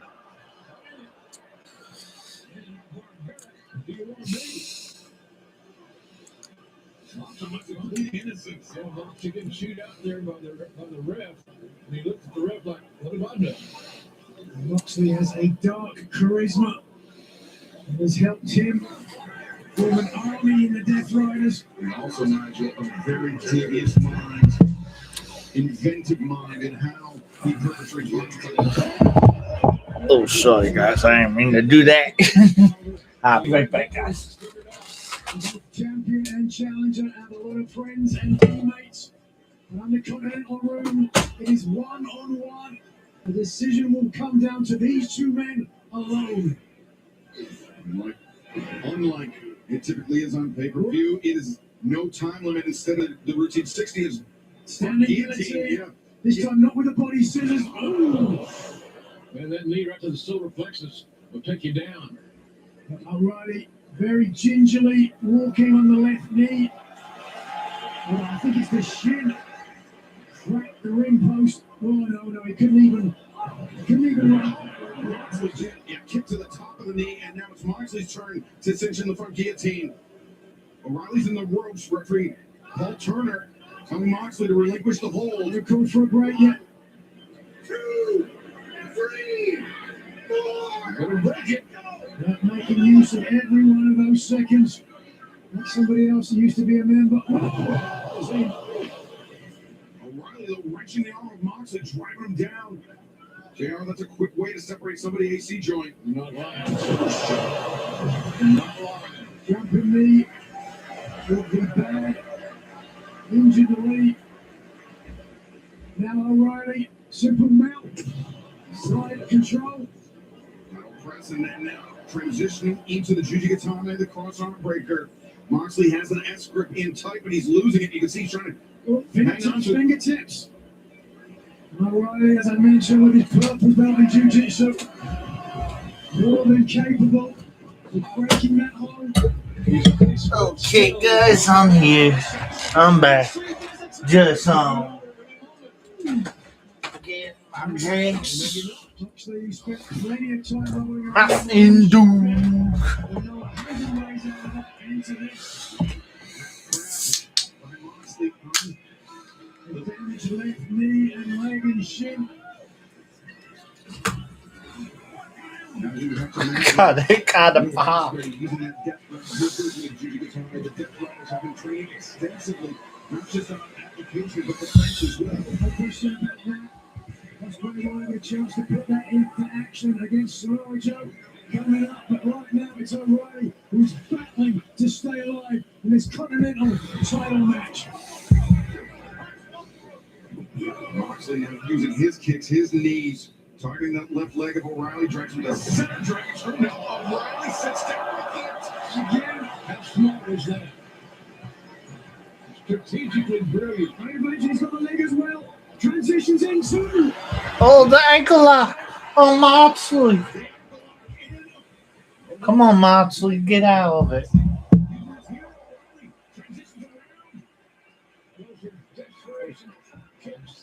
Yo, what's up? What's up? Come on, Moxley. You got this. unable to stand. And look how O'Reilly is turning the toe of John Moxley in towards Moxley's head, reaching at Oh my God, now you ain't watching WWE. You keep saying I'm going to put. No.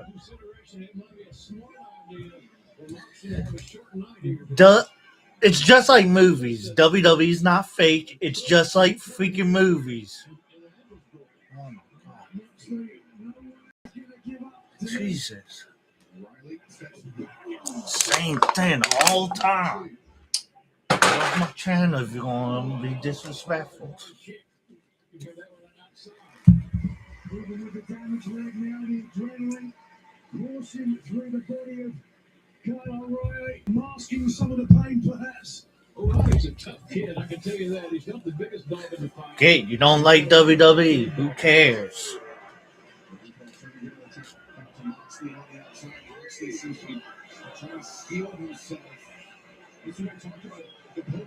Now I ain't watching WWE. Did you even read the freaking title before you say that? Does Moxley truly believe it? Does he know it? Breaking the nose easily, that'll do it for you. Move. Oh, Lord. Badly damaged is Kyle O'Reilly. Take a look at this. Both champion and challenger. First, the challenger with the advantage. But somehow the champion was able to protect himself enough so he could follow up with the cut. Perhaps because Kyle O'Reilly was launching off that injured left leg, didn't get that height that he needed to have Moxley rattled. As Paul Turner, the referee, now up to 7 count on both men. How much of an effect it is, but as Moxley back to his feet. And the perspiration steaming off his body. That gives a nice reaction to this huge crowd, too. They said that Moxley's fighting and fighting, and that's his game plan. And Moxley back.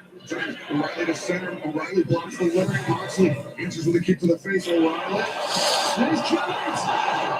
Oh.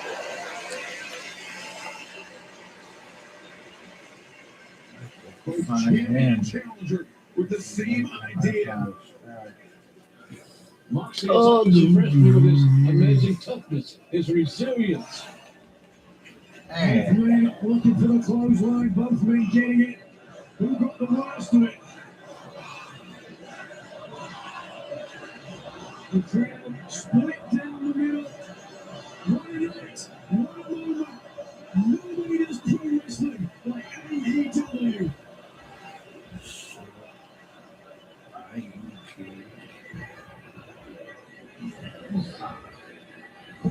With a ribbon or stupid enough, stand in front of each other and exchange right hands. Winning their teeth, trying to protect against the knockout. Changing from fists to open hands, from the head to the body, changing levels, trying to confuse one another. And not grip your wrist with your fist. That's also very important. Come on, Matsu. Connects with an elbow, but O'Reilly immediately answers. Moxie wants to make this a striking contest. O'Reilly's going to need it. Moxley bigger and stronger than O'Reilly. I don't blame him for wanting to do it. Trade off those fists, those right hands. I get some people don't like wrestling, but they always come on here and say, "Oh, wrestling's fake. This is fake." Yeah, it's just like movies and everything.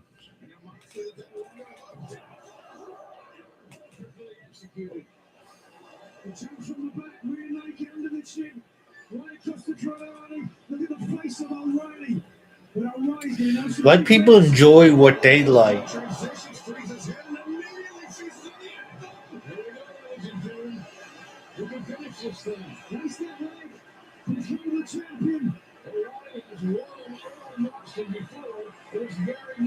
Moxley seemed like he was wavering for a moment, but instead Moxley there. Both men with the ankle. Who's got the better leverage? And who's got the heart? Guitar staying this punishing maneuver. Oh, now come on! O'Reilly transitions to a pinfall. Oh, the WWE champion maintaining hold with the leg lace. And O'Reilly, he's reaching wildly for the ropes, but Moxley has him anchored in the center. Like a caged animal, desperately trying to get to that bottom rope. Fingertips away, come on! Get there! O'Reilly is a breath away from getting out of this predicament.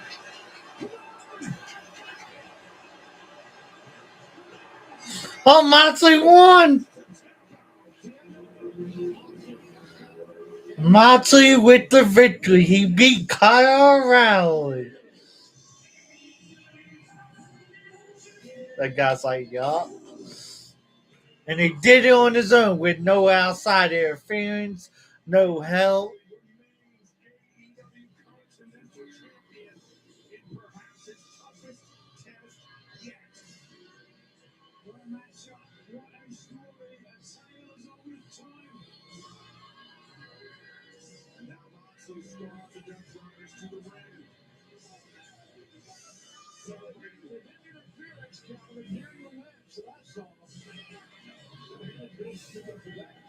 And likewise, O'Reilly's partners with conglomeration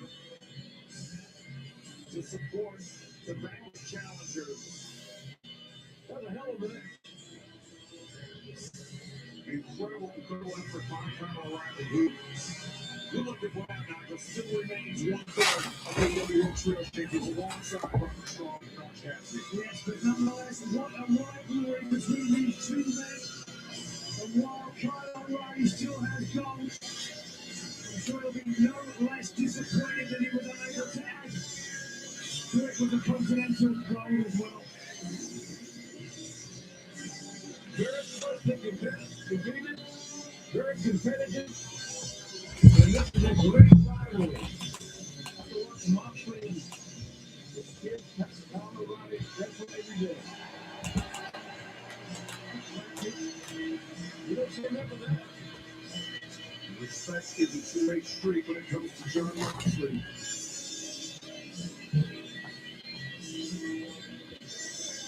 Avoiding the effort. Kyle O'Reilly, John Moxley remains AEW Continental Champion.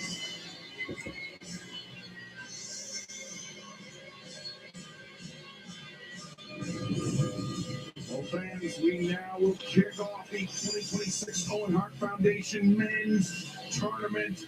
8 men on Kyle O'Reilly. to challenge the AEW World Championship later this summer at All in London. And it will kick off with the big one, the dream match in the first round. Samoa Joe, Will Ospreay, 1-on-1 for a spot in the semifinals. I hope and I pray that you're not suffering from Stockholm Syndrome. We had your back. What kind of relationship do you want? Do you want one of convenience or one of confidence? We can turn you into a weapon, like professional wrestling. 007. They killed the old me. They rebuilt me into a murderer, into a killer, into what been this entire time an assassin. At Double or Nothing, I'm going to give you exactly what you want. I'm going to give you your dream match. Our first taste of action in the Owen Hart Foundation tournament. I have a chance to fulfill my country's dream. I'm gonna win the cup. And I'm gonna win the AEW World Championship. It's just so very unfortunate. It's gonna be nothing but a nightmare.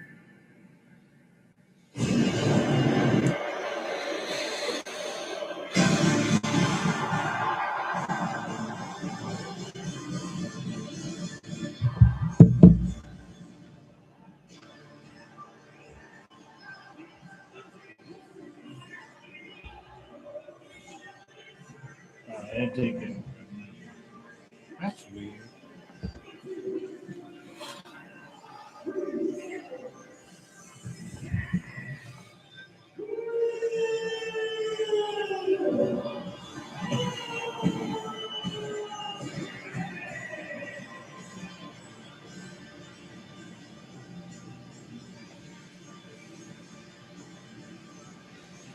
Let's see if I can do this.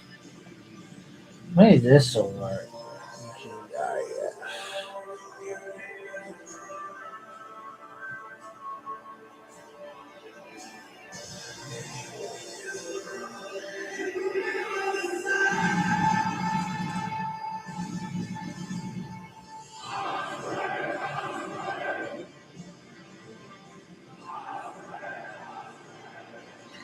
Motley, Motley.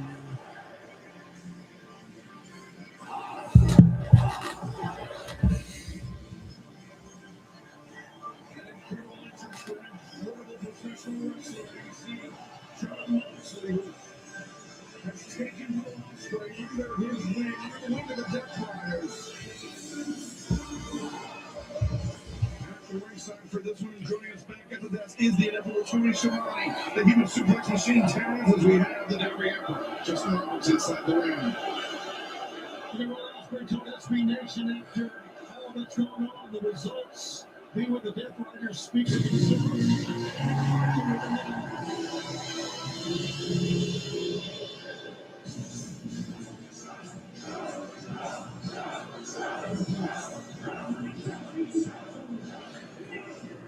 Joe. Do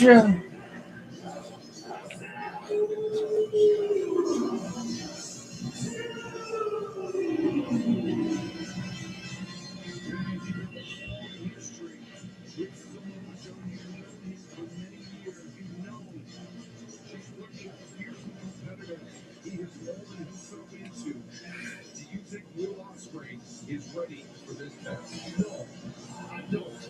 And I had a long talk with Joe earlier about how great Ospreay is, and he is. He's spectacular. Will Ospreay is one of a kind. And that man right there, you know,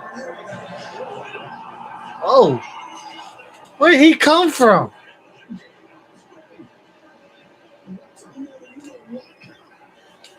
I tell you, this is the effect of being a John Moxley. Look at that, Ospreay. Look at the arms. The book stripes. taking a page out of Joe's book. Disrespect. Bloody Ospreay. Well, that's what happens. The legend right there, Joe. You get bodied and shut down. Joe's still feeling the effect. He's at one knee. Man, he is mad. Take a look at it. Yeah, that's the last thing you want to do is piss Joe off. I'm telling you, Joe's not just mad about Ospreay jumping the gun. Joe's mad about the disrespect he feels from Ospreay siding with the Death Riders when the odds had Joe. Or too many odds had Ospreay's back. It's understandable. We talk so much about what a great champion, a great pro Joe has been throughout the years. You don't disrespect someone like that. I'll tell you right now, you coming back from serious neck surgery, from serious neck issues like Ospreay had. The last guy you want to share a ring with is Samoa Joe. Excellent point, Taz. Not only does Joe have that Kikina clutch, but that muscle buster. 50 splash. Yeah, excellent transition by Ospreay in an attempt of a Juji Gatami, and Joe using the ring as his ally, getting that bottom rope to break the hold. Great neck steps by Joe. To your point, we were talking about earlier, that's why we're seeing the urgency here from Will Ospreay. And what Joe's doing here, Will Schiavone is very smart to slow down Ospreay. Will Ospreay says special. Joe can get a clutch on the outside. And Ospreay trying to fight for his life. Back Joe up against the back. Over the back of his neck. Oh my gosh, they made him mad. There's something else at play here too. Will Ospreay wants to obviously win this tournament. Will Ospreay wants to go to Wembley to fight for the title. He wants to go back home. Just listen to this. Listen to this. That's a skull knees with the back of Ospreay's skull. Bouncing off that barricade. And Ospreay, see what the name of his game was? To come out hot, to get the early advance, maybe get a surprise victory from Samoa Joe, to go through this tournament to get to the semifinals as quickly and as healthily as possible. But not just that. I mean, the thing is, look, Joe offered Ospreay an opportunity to be part of the odds, and Ospreay, in my opinion, showed no respect to that. Nothing. He said he wants a war with the Death Riders and listen to Ospreay. Okay, there you pay me. Take him down. Ospreay revenge. Like the Death Riders, were able to prepare him better. So what's next?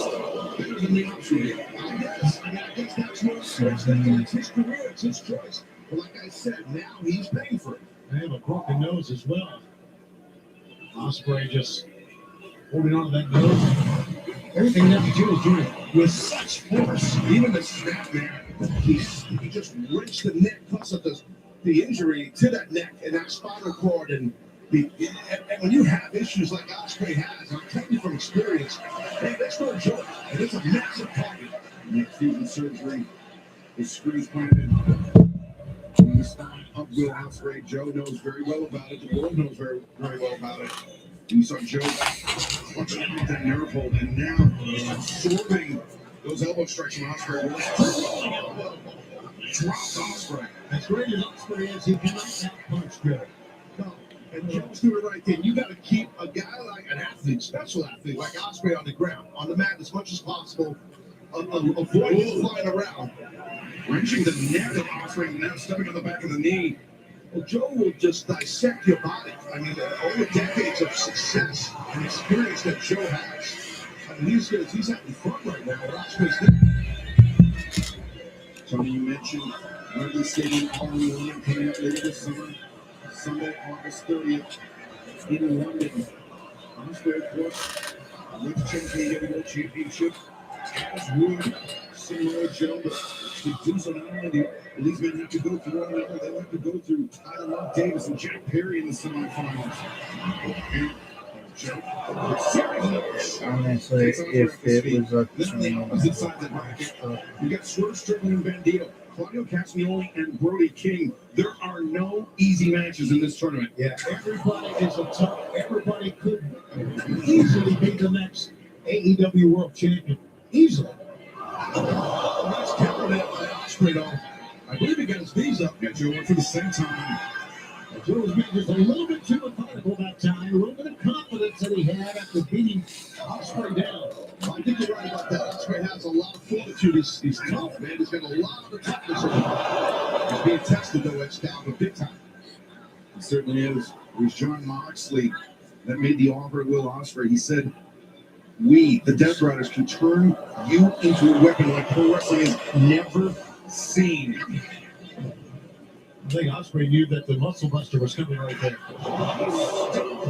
That left arm, Joe, throughout his career, has dealt with issues in that left arm. That's why it's almost consistently taped up in his matches. Well, you're right. It's a bad secret that's kept. And I think Ospreay did his homework. He got him here. He took Joe off his feet. I've got to give Ospreay credit. He fought back here to get both of them to a position where neither man can get to their feet at the moment. So you can kind of call it even at this moment. Ospreay springs up to his feet. There's Joe on one knee, Ospreay.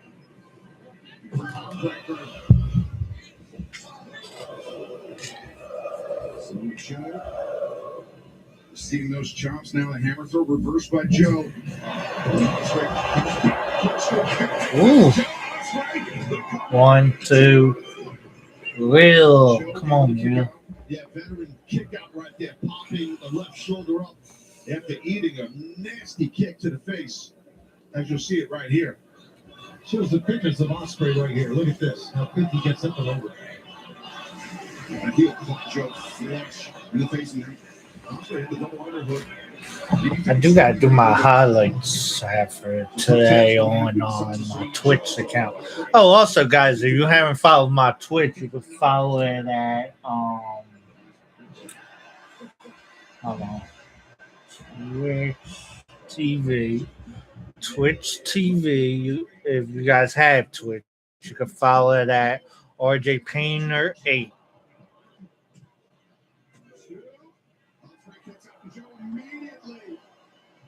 position. To a version of Boston Crab. Step over to a face lock. Cinched in. Samoa Joe wrenching back on the neck. The face of Ospreay. Trapping the arm too, so you want to trap as many limbs as possible on the upper body. To Vinny get a tap out, but Will knows he's just trying to get to that rope. Hook here. Each and everything Joe does is just wrenching on the neck of Ospreay. Many different angles.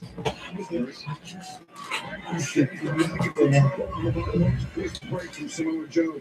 Tony, Samoa Joe is one of only two men to have held the TNT Championship and the AEW World Championship in his career.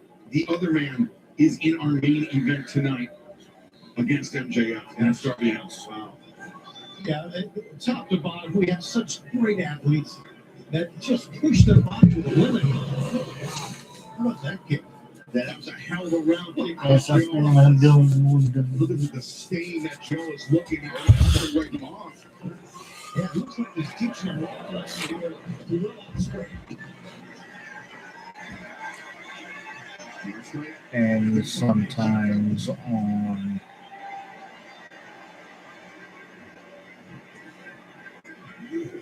Ospreay look for grit teeth now. Here.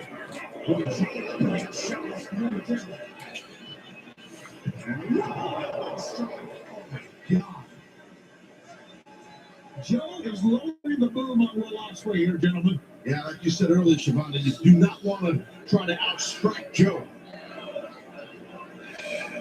Joe winds up Ospreay, floats over.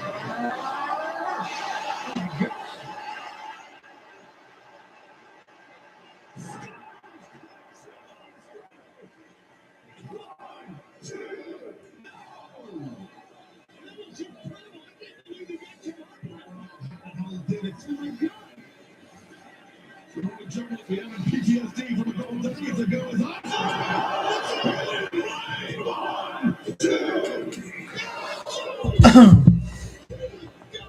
It's pure toughness by Joe, but excellent shot right there by Ospreay. You can see Will's eyes, he's locked in. Do it again. Do it again, but with no elbow pad this time. It'll be bar on bar as a top.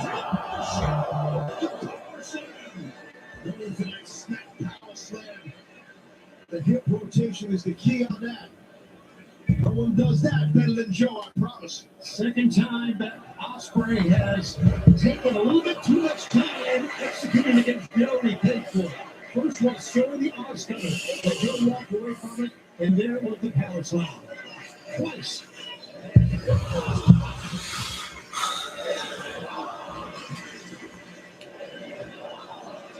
You're sold out here at Blue Armstrong Stadium. This is awesome.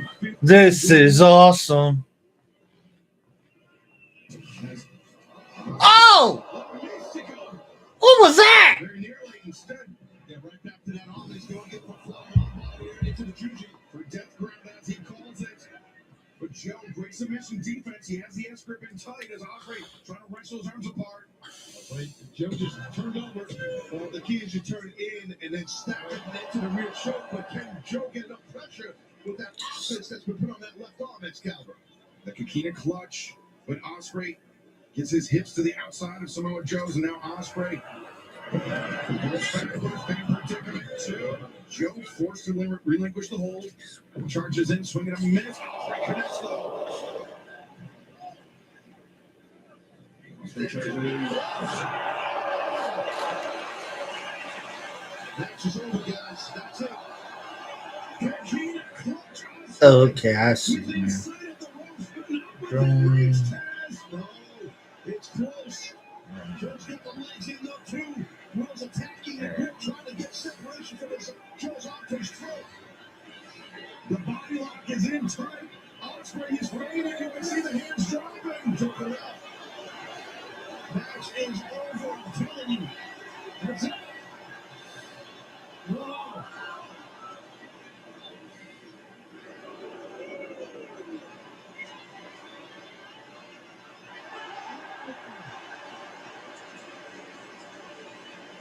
And that was impressive. there's a big but here. That hold was on a long time. Now, if the stroke's on a long time, that takes major effect. It takes major effect on Ospreay tags, but it's not without a cost to Samoa Joe either. If that injury to that left arm and the damage done to the left arm, Joe still, he had to have those muscles tense and tight that entire time. That fair point. But Joe, he's got more weapons than the King Clutch. Yeah, one of the muscle buster which he's got Ospreay set up for here. Oh boy.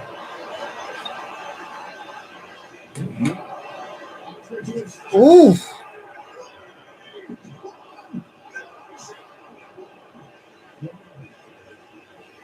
A second one.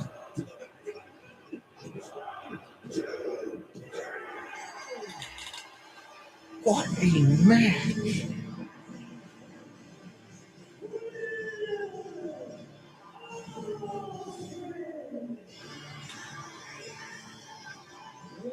What a match.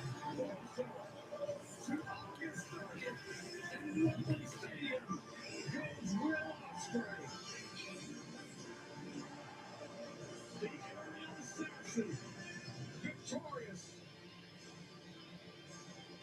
against a former AEW World Champion in Samoa Joe.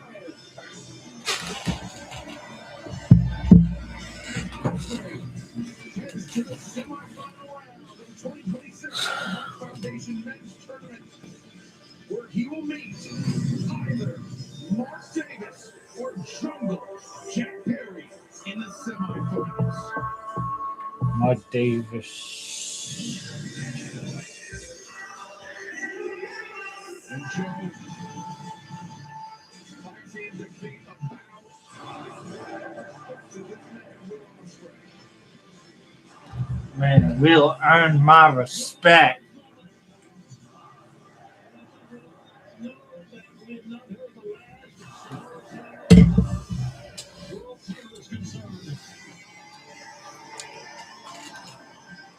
Will Ospreay defeat Samoa Joe here tonight to qualify into the Owen Hart tournament. Who's the challenger going to be next? We will all find out very soon.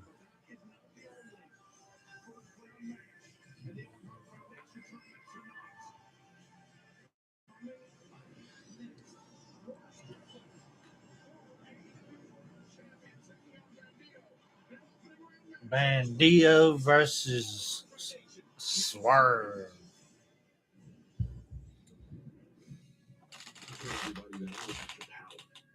Bandido and Swerve hits off the Owen Hart Foundation tournament. Real power is being the man that nobody will stop, making sure the whole world sees it. Bandido's my very first opponent. Do I care if he gets back up? It's a precursor for the Owen Hart tournament. By any means necessary. Swerve made a house call here tonight. I'm going to get through this one. Swerve! This battle, you will not win. I don't know. You never face anyone like Swerve.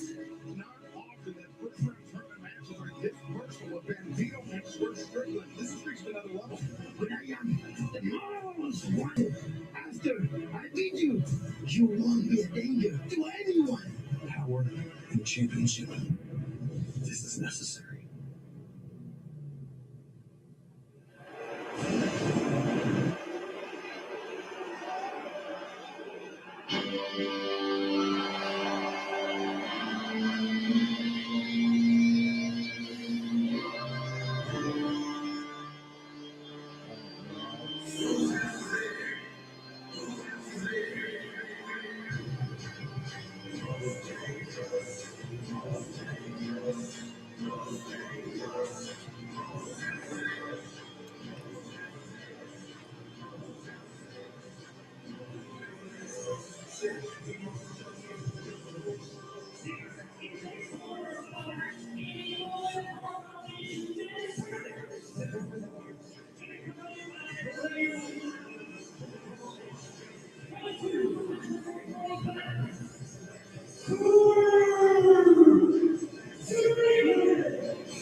the arrival of Swerve Strickland to the ring.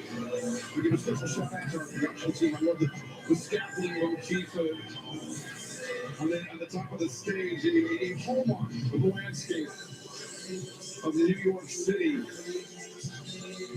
Fans of the New York Yes. The help of John Wilson to cut them on the scaffolding present, but it is here in full effect tonight at the Queens. First match for Swerve Strickland. Since his match on Dynamite on March next to Omega. So it's been quite a while since we've seen him wrestle.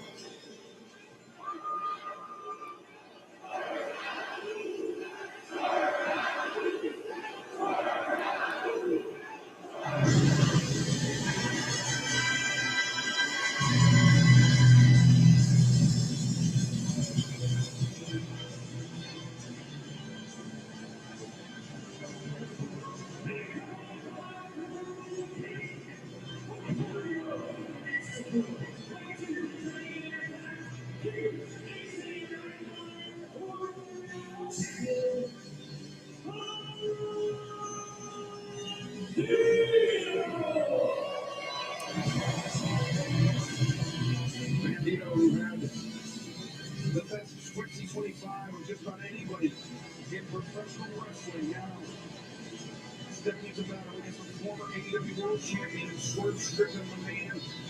Congratulations, Tony. That battle against Kenny Omega, we've seen Swerve. I mean, he's always professed to be, or claimed to be, the most dangerous man in professional wrestling, but now we've seen an even more sinister emerge in Strickland.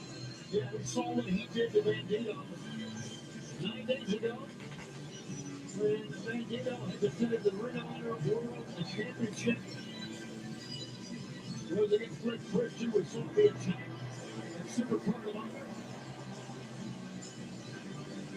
But Joel said he is ready to go, brothers. And Bandito has to be ready for a fight. And Bandito's strong, he's agile, but Strickland's going to try to pat him to the mat, I do believe. Yeah, exactly. Similar to what I think Joe has to try to do with Bandito. Why is his face like that? He's like,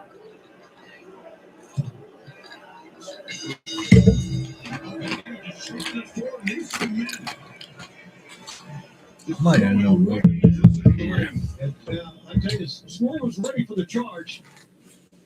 Short tackle. Strickland. Oh, and a kick. See Bandito with that. Bandito. On the shoulders, the neck. That Strickland talking a lot of trash, too. Damn, he just got slapped across. The damage was done by Swerve Strickland 9 days ago, as you mentioned, Tony, was the vertebrae out of chair for Strickland.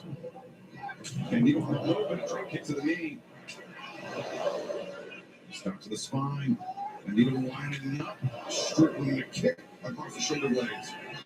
Now Bandito's about to talk the trash too now. Yeah, Swerve's going to fire into Bandito. No doubt. Swerve misses twice. Bandito. Step up. See Harris. Well, Strickland shuts him down. Yeah, Strickland, I understand how powerful Bandito is, but Strickland definitely has the size advantage. That's possibly going to play a part in this match.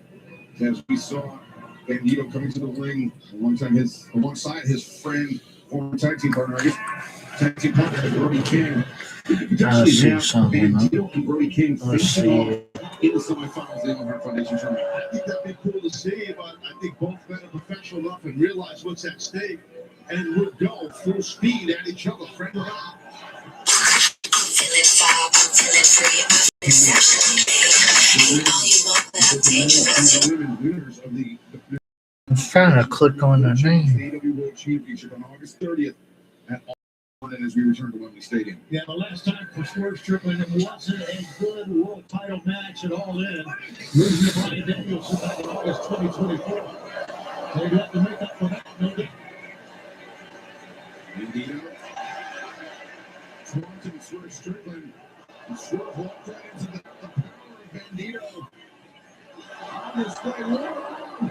And swerves up to the floor. Very impressive. Bandito. Check some. super strong. Bandito not done yet. Up to the apron. Sizing up his opponent. Oh, foul. She's still up the chair watching it.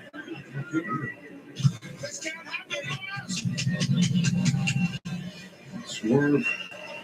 Trying to collect himself. Bandito.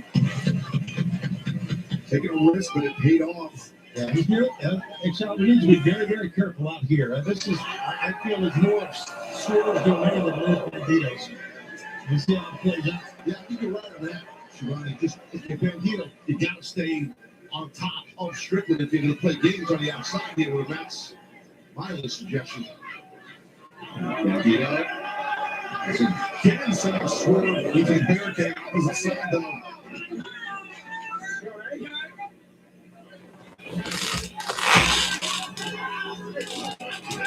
Set up here wherever he wants, getting Bandito on Swerve. Yeah, I think he's going to go back in the ring, which is not a bad idea. He's taking a lot of time here.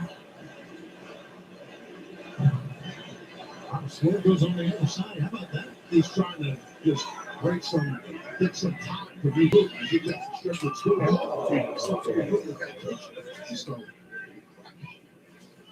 Tony, you mentioned Swerve's last time at Wembley Stadium was when Swerve was AEW World Champion, and he had to face the winner of the 2024 Owen Hart Foundation tournament, the American Dragon Ball Games, and the match where Danielson injured his career.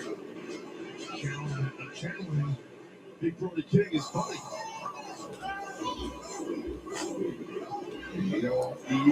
Damn. I think flop the chair as well. My God. And Bandito put his head, as you can see, holding the back of his head.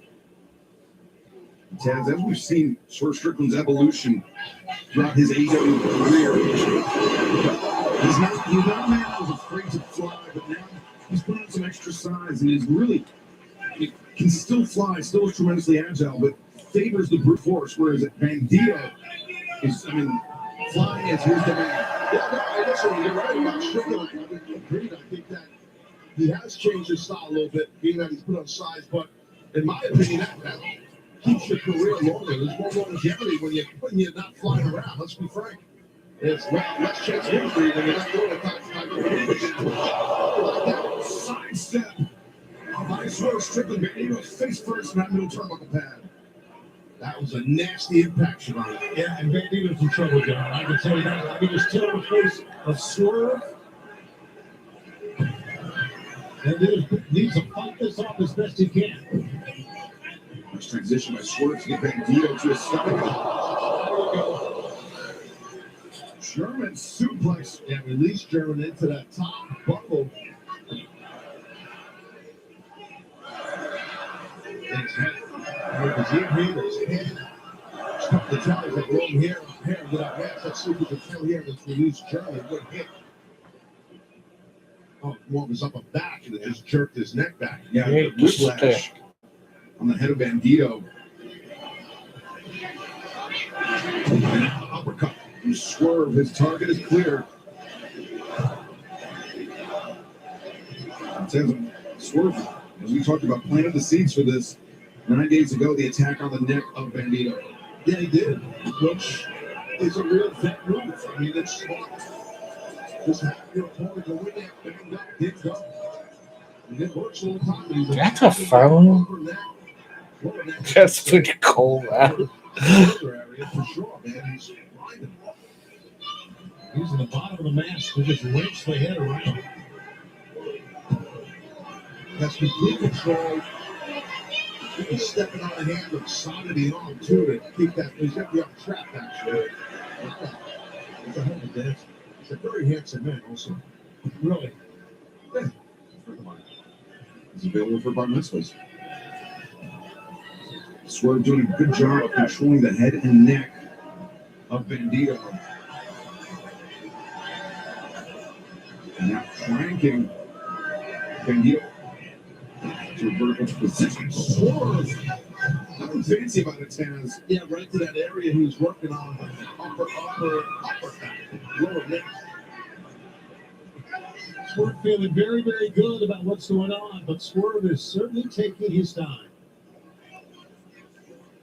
Nano was just yelling at the Spanish announcer in Spanish. It was very impressive. You love Prince Nano. You're a friend of mine for a long time. I'm glad someone is. I'm afraid to hint that is.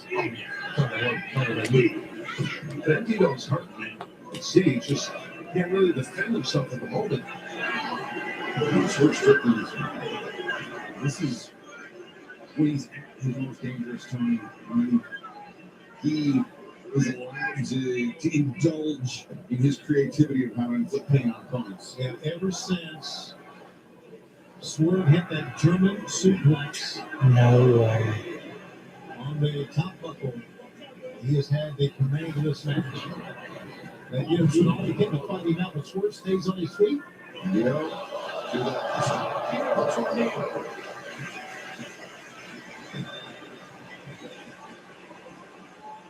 Now Bandito takes a moment to compose himself. Naked elbow strike. A second one. Great way to counteract the size advantage of Strickland has. Yeah, sure thing. And he's very explosive in the air. He's going to get all those 3 forearm shivers in the air. Well done. Strickland inverted. Bandito German suplex. Tremendous timing.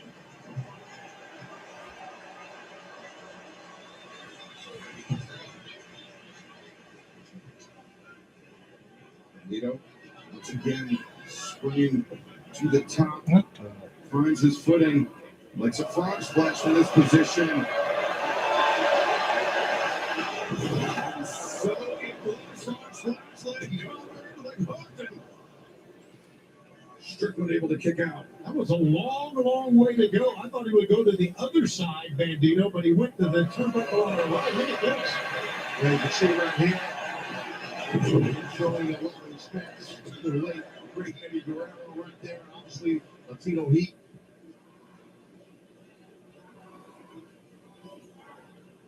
Now, Bandito sends Strickland into the roast. Strickland collapses him now. Bandito perhaps lining up 21 plex.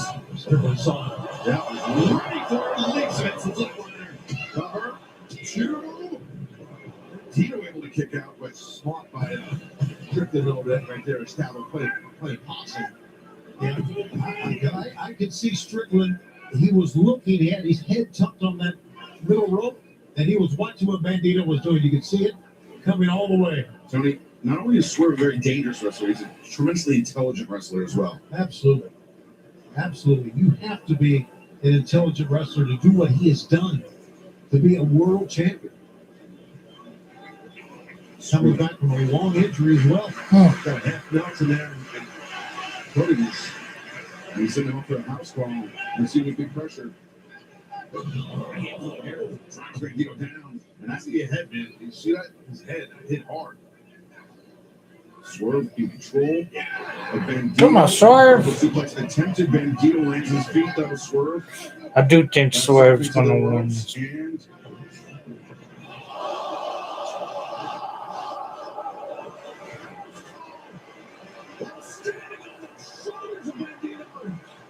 This is going to be it.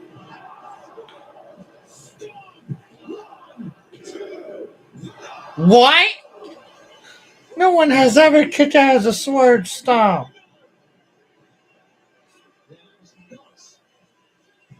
Look at this athleticism by Strickland. Unbelievable balance from Swerve Strickland at the fire of the Swerve stomp. an incredible sequence from the former AEW World Champion. It's just a little glimpse of why this man Strickland was the AEW World Champion. And he's always going to be a threat for that title because of his being so innovative that's and so all. athletic. A victory for Swerve Strickland would advance him to the semifinals of the Owen Hart Foundation Men's Tournament and give him one step closer to August 30th at Wembley Stadium in London.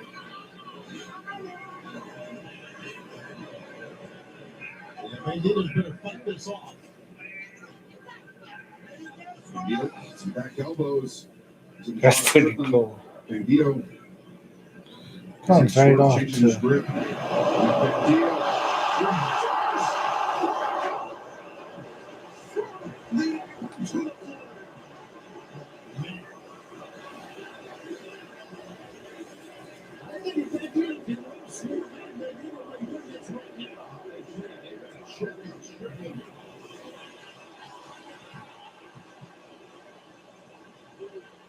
Disastrous landing for Swerve Strickland, who now may be dealing with neck injuries of his own.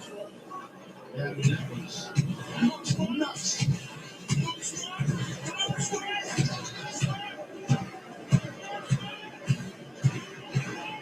His fans here in Queens roaring on Bandito. They choosing their side. They want to see him advance to the semifinals as Chris Nana trying to urge on Swerve Strickland. new brother. You said, yeah?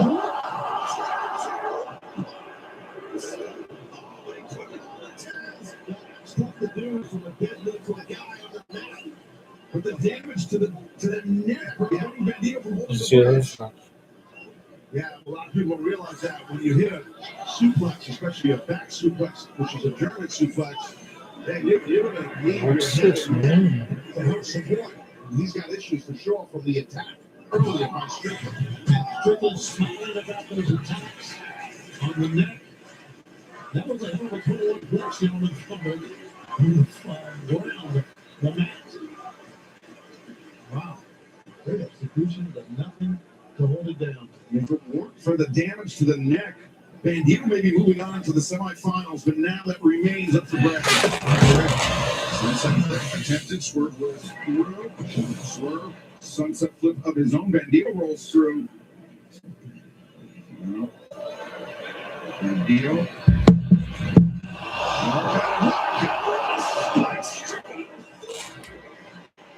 Uh-oh. Here he comes. And set up 20. Oh, no. Swerve changes grip.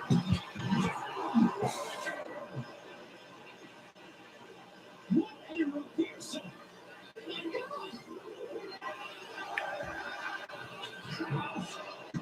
No, he caught him this time. Swerve with the victory. Swerve advances to the Owen Hart tournament.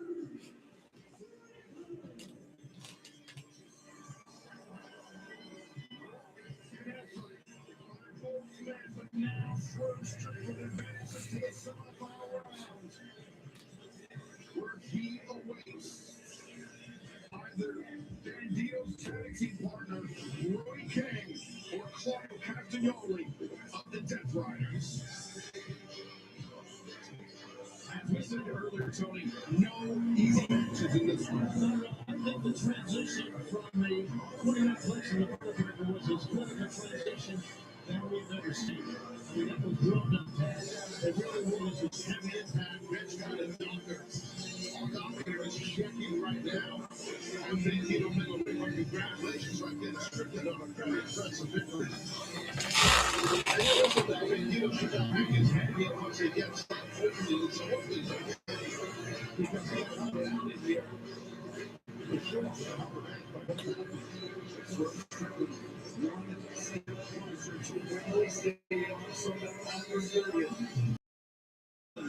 All in one minute for the winners of the men's and women's foundation championship challenge for the expected world champion.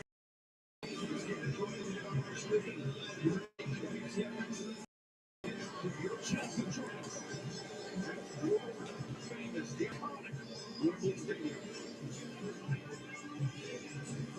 Speaking of world championships, a match featuring not one, but 4 women that have held or currently do hold the AEW Women's World Championship. Jamie Hayter, Chris Statlander, Hikaru Shida, the Toxic Spider Tekla. Next. Double or nothing. Match of champions. Every woman in this match has held this little baby before, but there's only one woman holding it right now. Tekla so unpredictable. This might be a four-way, but there's only one way this is going to win. Ever since you've been here, you've been a right pain in my arse, mate. Things do change, but one thing hasn't. Hater hits hard. I won that world title, for I knew that I could. I beat the unbeatable, for I believed I could. Even though it's everyone for themselves, Stud and I will be on the same page, just like always. I'm not going anywhere. Righto, let's bloody go. We'll soon find out, sweetheart. Unfinished business is my favourite kind. Nobody is built like me. Nobody can perform like me. それで、私が史上初の4度目のチャンピオンとしてこの名を歴史に刻む。 Anyway, talk your in whatever language you want. You just can't handle Tekla.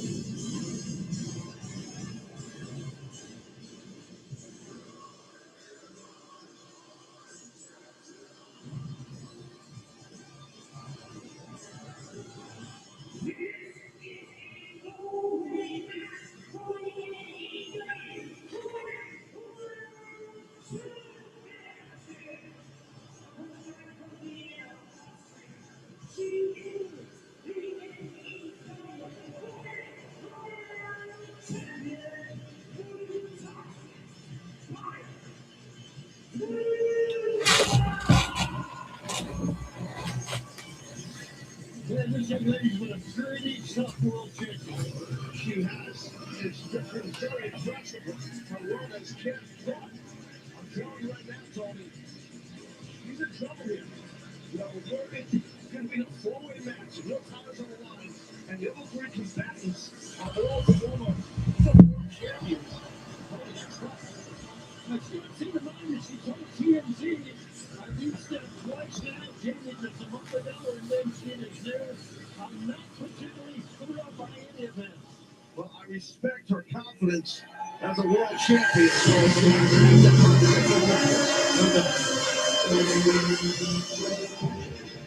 Jamie Hayter.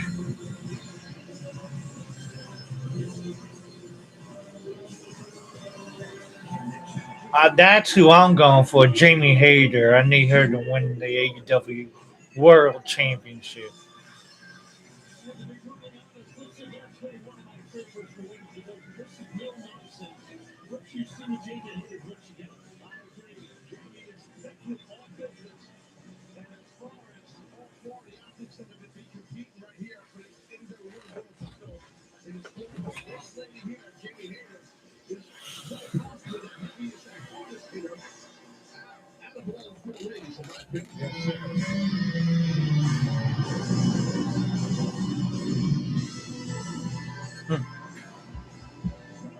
Oh, Chris Statlander.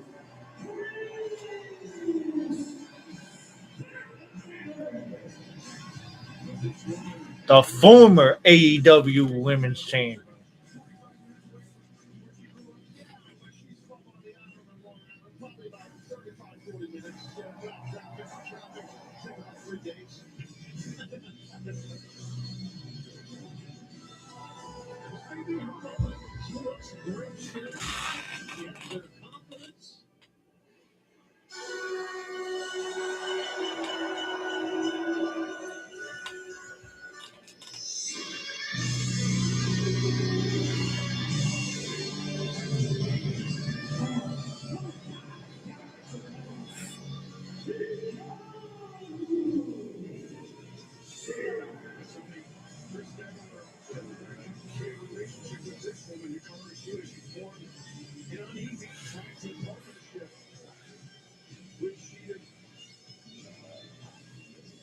The next time we'll be on pay-per-view will be on Sunday, June 28th at Forbidden Door. Returning to the SAP Center in San Jose, California. You can join us. Visit AEWTRX.com for the biggest crossover event of the summer. I think Sheeta presents somewhat of an enigma. It's the Sheeta that's returned from her 490-day hiatus. Where is it? The Sheeta that we saw before that. Being more aggressive, maybe that's what she wants to be, but Much more outspoken also. outspoken, absolutely.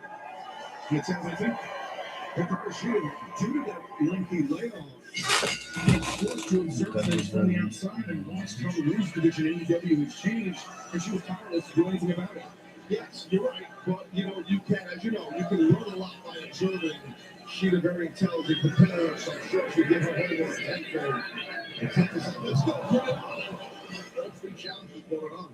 Yeah, uniting to take down the Toxic Spider. AEW Women's World Champion. Statlander kick to the midsection, Sheeta, and now Hater. Following up in quick succession, Statlander at the same time. There's Sheeta. Oh, wait a second, Hater. And Statlander inside the ring is Sheeta and tackle and knee lift. So don't have a good tackler. Also, you got to play defense.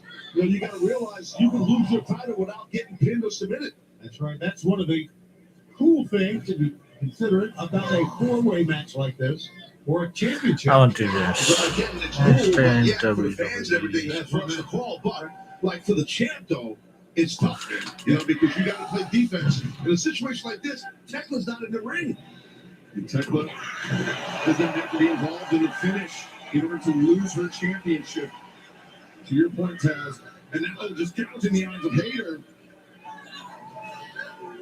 Yeah, well, Tekla's giving up size and power to Hater, but no matter how strong you are, the size advantage you have, you go after someone's eyes, it shuts you down. It don't matter, big, small, whatever.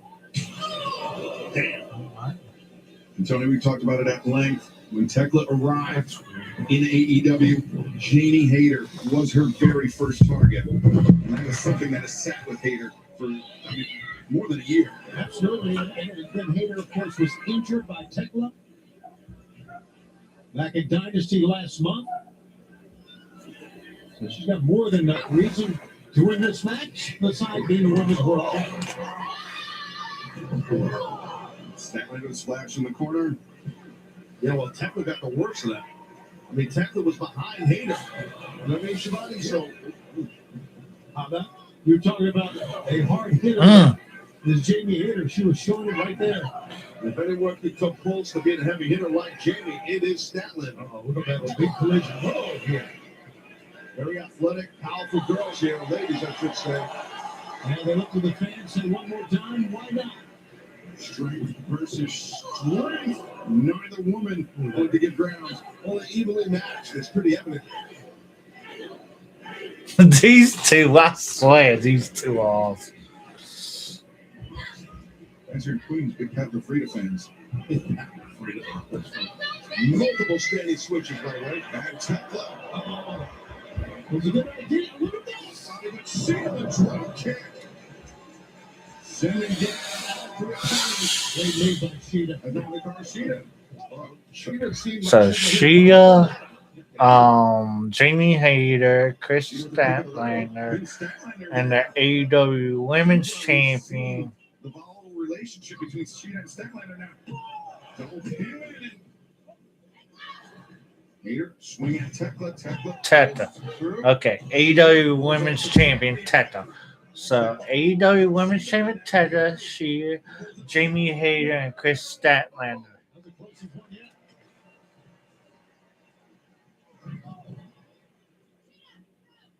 Lindsay Geary from Sheeta has Hater.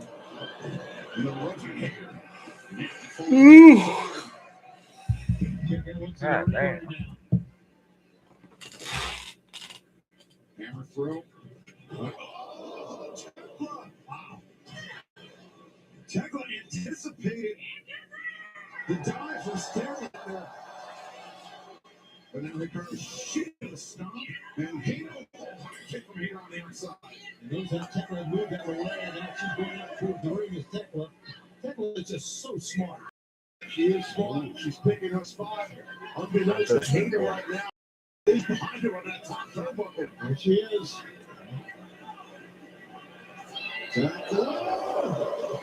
Takes down all three challengers in one fell swoop.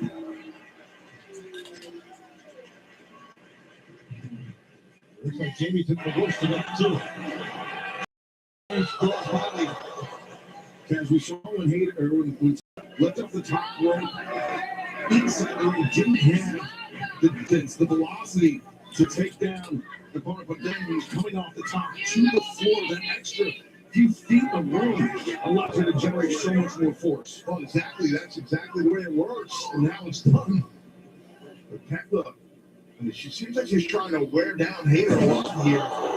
Maybe she feels like Hayter's the biggest threat towards the title, but again, like you stated earlier, it's got three world champions in the ring. With the grip of Tekla on the boot of Statlander, but Tekla answers an elbow strike. A big overhand slap that time by Statlander broke that, but Tekla relentless. She loses 6 confidence at Statlander and strikes around the ring. She knows that she's beaten Chris Statlander not just once in that strap match, but in a past 2 out of 3 falls match. So while Statlander has victories over Tekla, Tekla has more wins over Chris Statlander.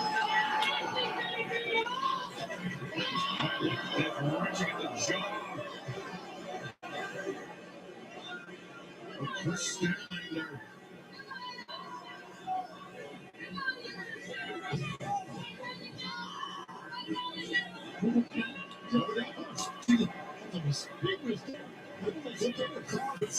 Slapping down on the fingers of the champion.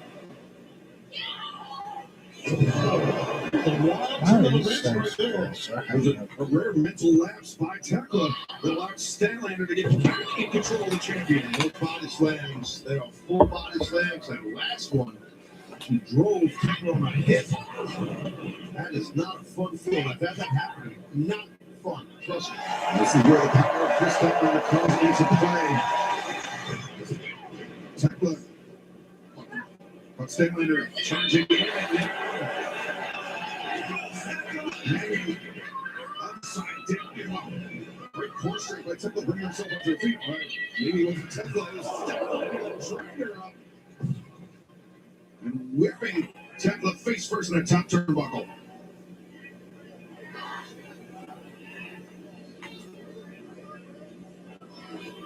You brought this Hayter and she didn't get back in the ring. I mean, this could end with both those ladies down. They've been down since that crossbody from Tekla. So I'm not sure if it's a case of injury or biding their time. Could be. But either way, Tekla now has Chris Statlander. Spider suplex. And there's the core strength of the champion. He's celebrating too much. Oh, shit. A leaping knee sends the Toxic Spider spinning to the ground. There's no territory that Stellar buying her time when the time was right. And now Timmy. These flowing matches, taking your shot, especially in the later stages. That's everything. It's timing in it. I mean, like to really find your spot, pick your spot, and sometimes issues is the key. And just wait until it's time to strike. Suplex fighting. Sheeta looking for another one, but Jamie Hayter ready for it. And Jamie Hayter suplex. Discus lariat. And the spear. Hayter headbutt stuffs Tekla in her tracks. And now Sheeta and Statlander. Bear trap suplexes of their own.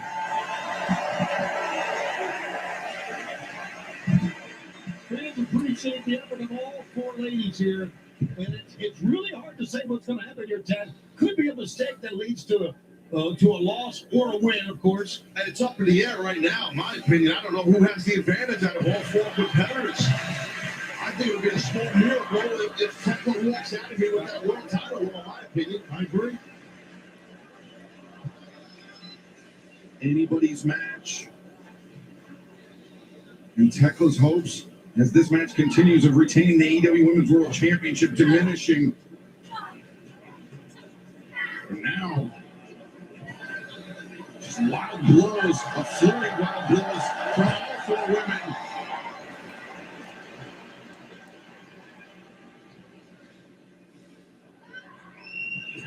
Roundhouse kicks from Statlander and Hayter now.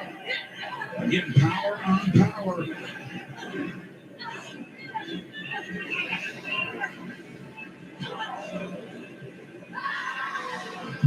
Here we go again.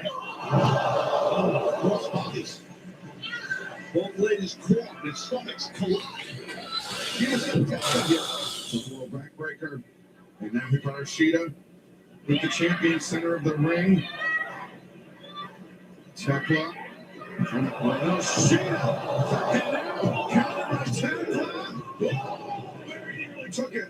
Caught the counter and left out an hour. That's impressive. That round kick was real impressive. Round kick. Catching Shida. Square on the side of the head. Tekla.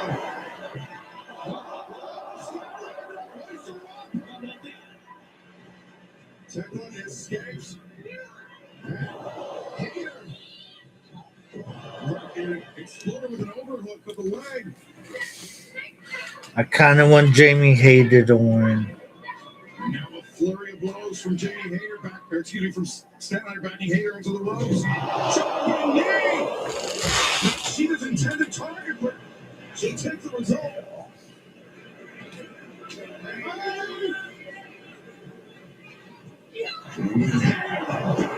Breaker on the champion. She's not done. She's still there. The overhook ties. Yeah, quick duck right there by Tekla. By Tekla.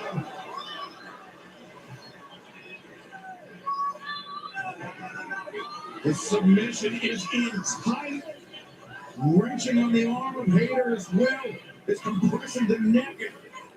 But Hayter breathes a grip of Tekla and then a backbreaker. Oh, that's where having that strength advantage helped Hayter for sure right there.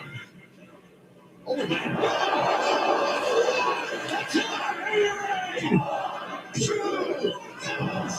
intervenes. The only way, because Hayter would have been the champ right there. Hikaru Shida attempted to hoist up Hayter. Hayter then had the shot intercepted. Shida countered the elbow strike. And now Hikaru Shida transitions. It's like an ankle lock. Yeah, she's got a totally different clasp on it. And trying to get that post arm of Jamie Hayter. For Statlander. She apologized and saying it was inadvertent. The knee strike that took out Statlander. Nobody inadvertent about that. Let's go. Exactly. That's what it's all about right here. This Women's World title. No friends, no allies, nothing. She's sent hard into the steps and Statlander park kick takes on Hayter on the outside now. Statlander back in the ring with the AEW Women's World Champion, but Tekla charges in for the spear. Leapfrog from Statlander. First kick. Second one. And now Statlander. Oh, she's looking for it. Maybe a little Sunday night fever. 1, 2.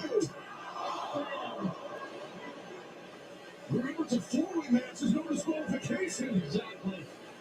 And that kendo stick really played a big part. Shida really stacked. Jimmy Hayter takes the kendo stick away from the coach. Shida both women spun to the outside. Lariat's on the outside, but Chris Statlander Double clothesline. Shida was behind her with that kendo stick. And Shida was ready to finish off her so-called good fight. Oh, current stall. The stomp, the cover. Oh. Ateka still the AEW Women's Champion. Yeah.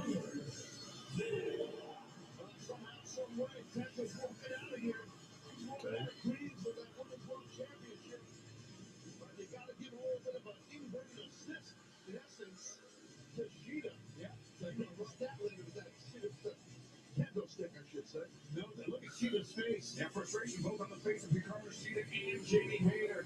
Tekla, against all odds, remains AEW Women's World Champion. And something tells me, Tony, that the relationship between Chris Statlander and Hikaru Shida has just gotten a little bit messier. I don't think it'll be the same after that, no doubt. But you know what? Again, you do what it takes to try to win a match. There she is. This will be a very, very tough champion to wrest that title from.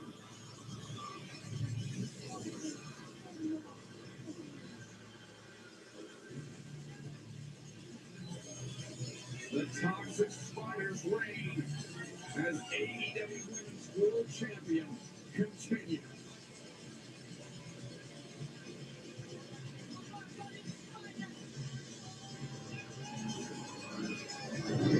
Fans, you can download the official theme song of AEW's Double or Nothing, Still Suffer by Terror, available on Spotify and Apple Music. But coming up next, the biggest stadium stampede. Oh no!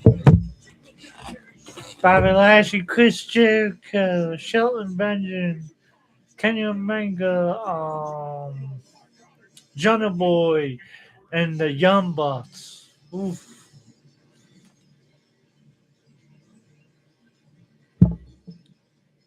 This is gonna go well. Alright, how's this gonna start though?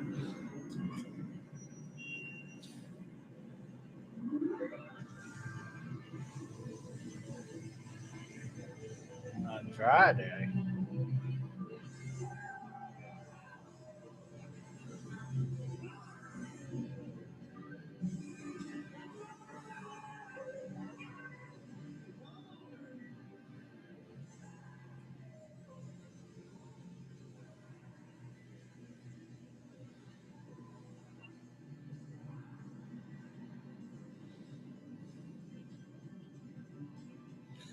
Hey, whose truck is that?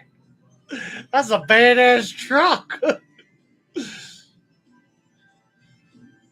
Don't tell me that.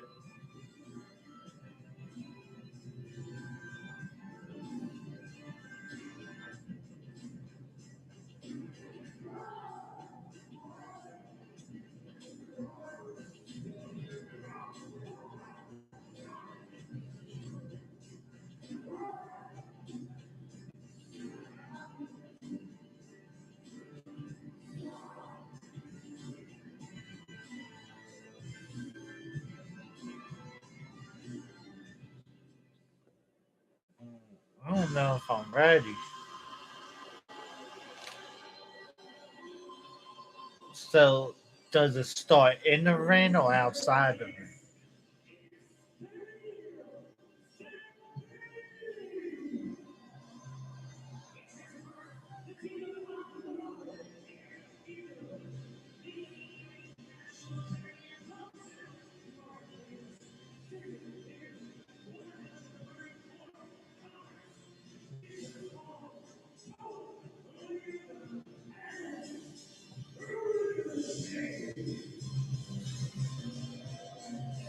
Ricochet demands Tony, they have made it their mission to run Chris Jericho out of All Elite Wrestling, and they have assembled a very formidable army to do so.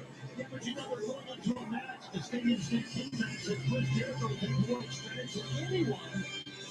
Yeah, but the leaders in the first two. And this time we got 7 competitors on the side, which makes it even crazier task. We never had this many on the side before. I know, it's wild, but this thing's going to be nuts. Ricochet, this is a full-blown baseball uniform. I don't even know why he's wearing a baseball. Baseball next door at Citi Field's not big good. I can tell you that. There's always next year, Taz, as you know. It's my ass.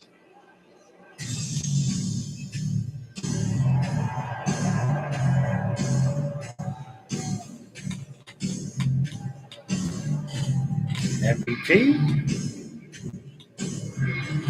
So Jericho MVP.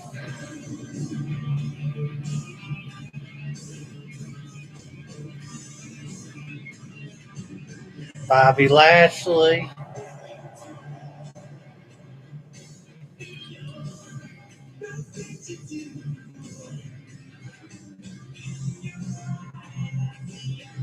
Shelton Benjamin.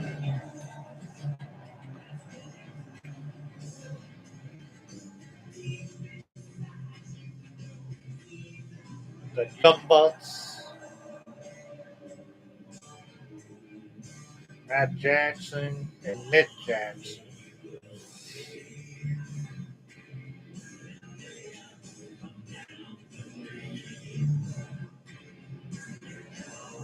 Jungle Boy Jack Perry.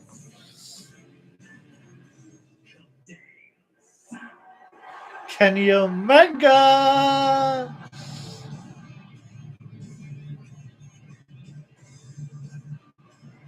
Too.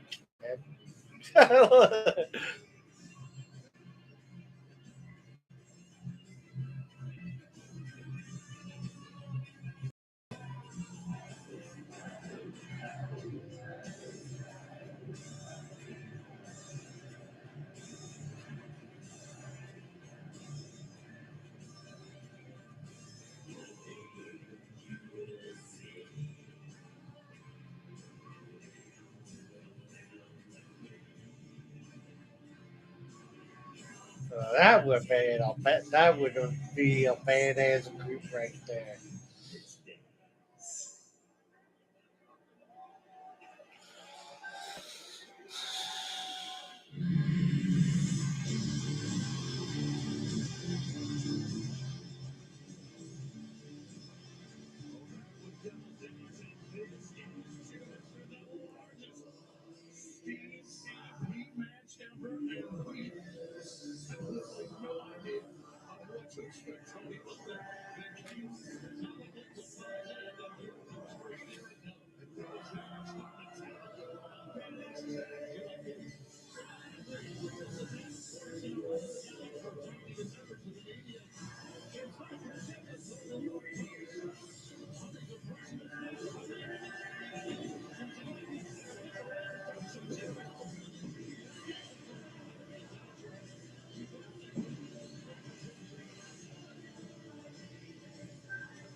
See.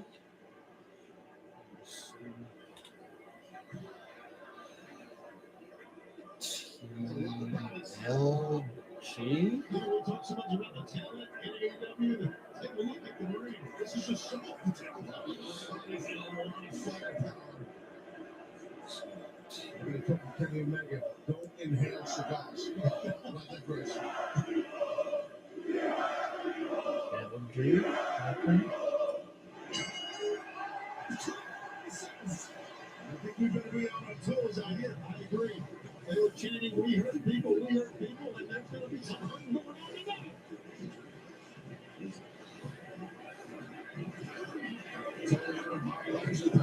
David Finlay. Inside the ring, the box. Kenny Omega, Jericho, other target, Ricochet, and remember, Tony, it was Ricochet that said, Jericho, he had no friends in AEW, he had no one to watch his back, and Jericho said, I need friends, I just need people that like me more than they want to kill me. Jordan, and there you see it, 40 bananas right there. There you see big men. This can go over anywhere in a little outside. You're right next door to Arthur Ashe Stadium. We've had many a grand slam. Coming under renovation now. We are pleased to be here. Tonight, Double TV Ricochet. Jack Perry and Jericho as well. Shelton Benjamin, the rising knee strike. Yeah, from right out of the ring.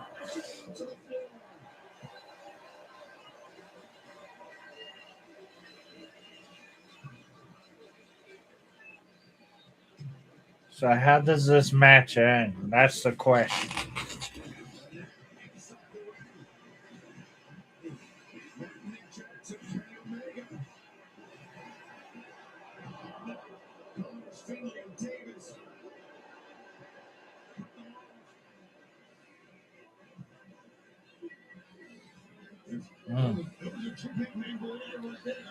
Come on, Bobby.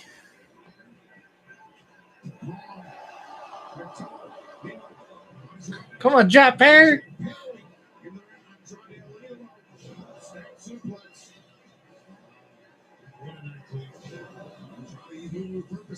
Yeah, he is. Quick hits right there. Those two amigos. And it's the third one here. The third. Suplex Andrade. Elects not to cover Jack Perry. I thought it was different the last time they did these matches. Ooh, Shelton out of nowhere. Shelton Benjamin. A spear. Shelton right there. Low high. Until he encounters the Gun Boys. Going out Davis.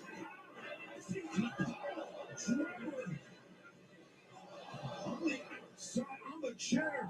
Being off to Leona and Jack Perry. He tried. Big uppercut.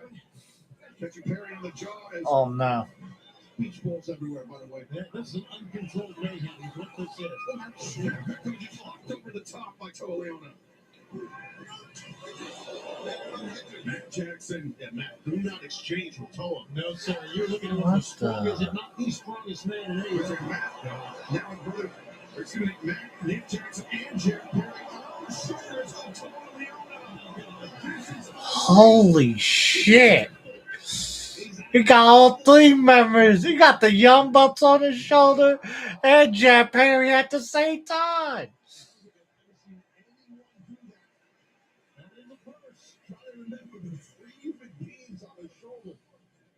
Ricochet. Drop kick sends Omega's falling out to the floor. Ricochet. Escalade. He took them all out too. This makes it look easy. Ricochet. Freak athlete. The man looking good.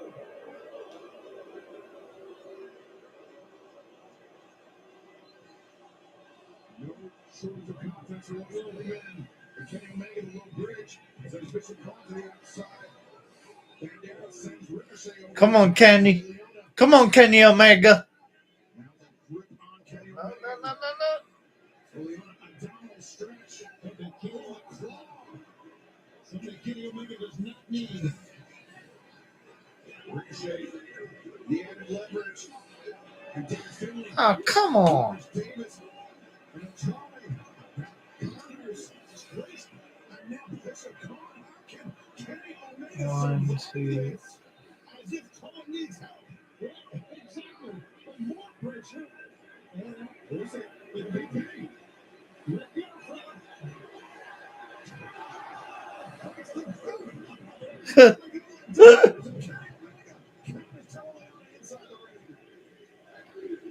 MVP. MVP. MVP. Sent to the outside by Kenny Omega. Now the original elite.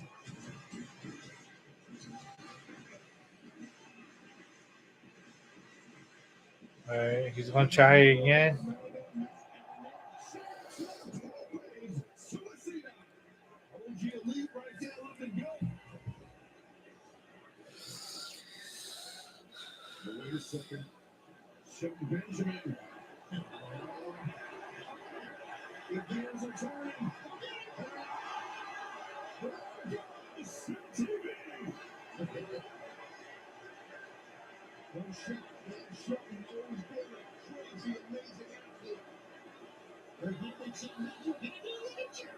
Oh no, Jericho on the top.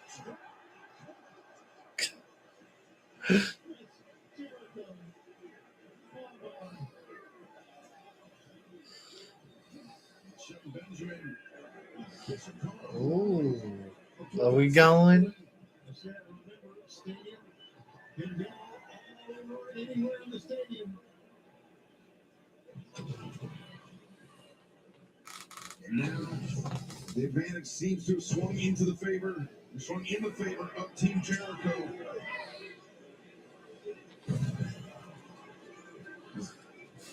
Andrade up in the corner with Jericho. Connors with Nick Jackson. Kenny Omega with David Finlay. And Matt Jackson on Ricochet. Oh boy.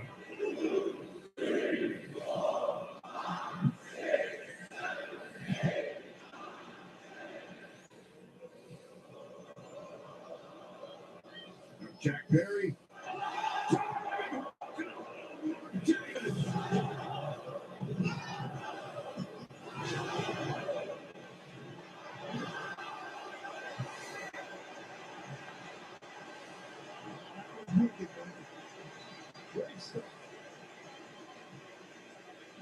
Gotta give Jericho credit. He took some time off, but he's back and looking great.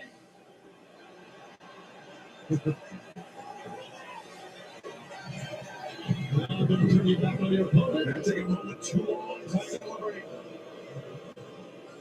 And Team Ricochet now targeting the Elite and Jericho.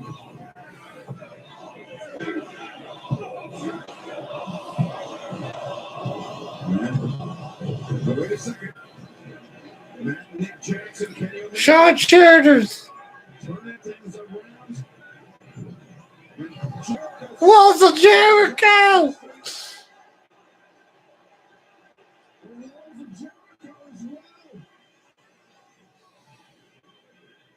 What the hell was that? That's what I said.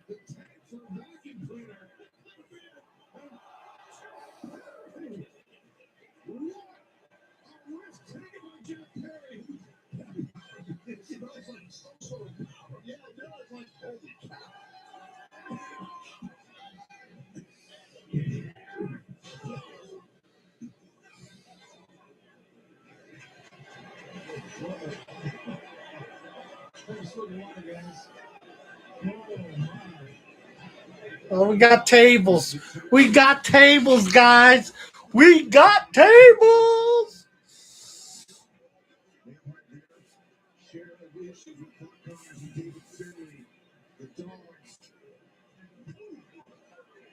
Since the arrival here in AEW, just been running roughshod.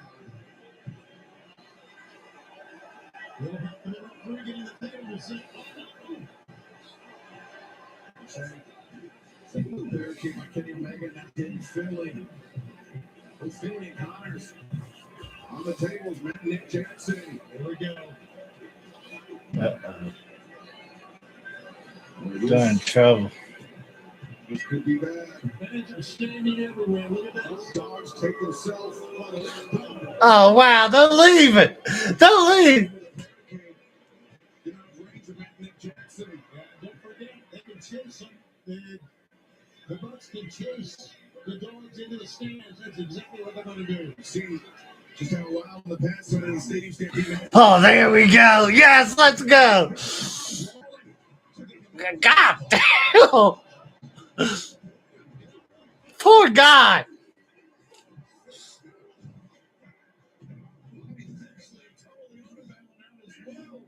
You better stay down, dude. Oh, the hell?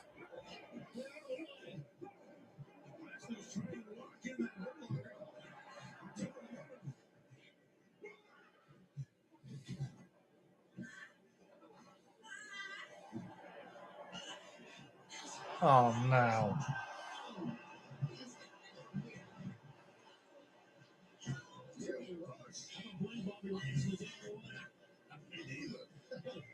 crazy man.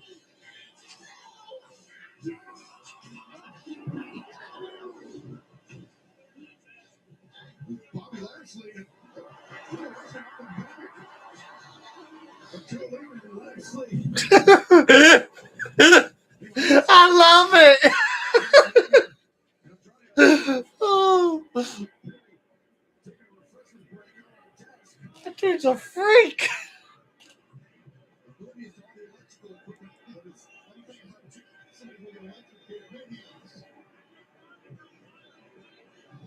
Ricochet, Jericho, the two men that are at the genesis of this match, at least for 2026, Taz. Yeah, absolutely.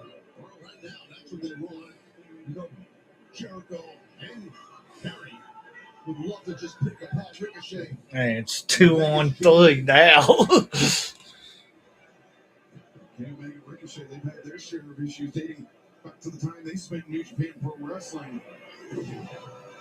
Same can be said about Andrade, Ricochet, and Omega.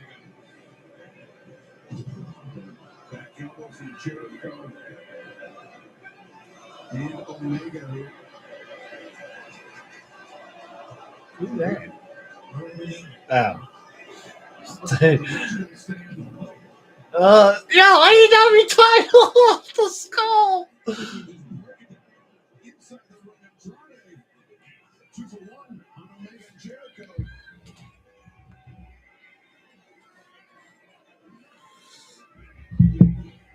Connors. He might get a ride on the escalator that he doesn't want. Yeah, Connors trying to fight desperately against Omega and Nick Jackson.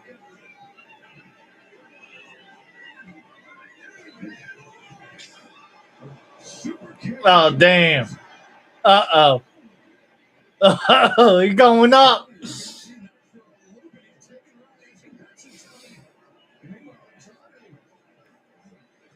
Andrade, shouldn't you be paying attention?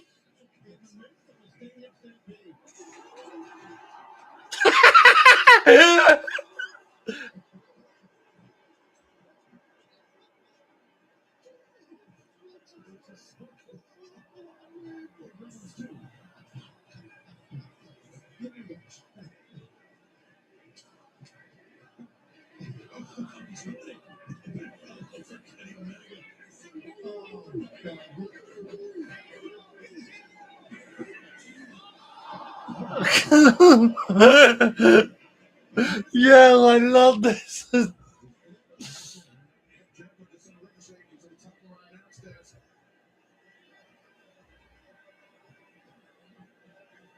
Ricochet has been using his version of the Lion Salt, of Jericho's Lion Salt, which he calls the Rico Salt. Jericho, I mean, he's taken issue with quite a number of things that Ricochet's done, but that may be the biggest indignity of them all. What the hell's in there? Who the hell knows what's in that bag that Jericho pulled out from underneath the ring? It's an awfully big bag. And Jericho. I guess we're getting to find out. What they got in the bag? What does he got in the bag?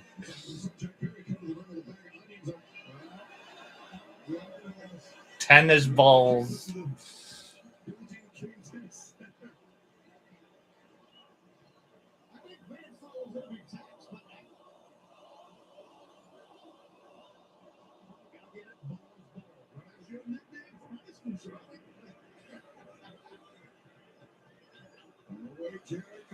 This is fun, isn't it? I got the tennis balls.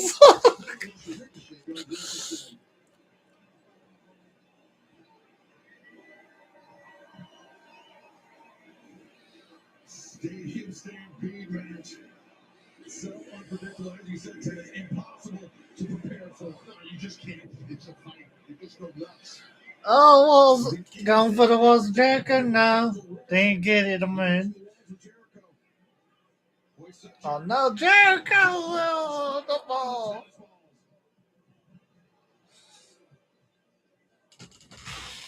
Ricochet covers near leg hook. Yeah. What the? They're in the cafeteria.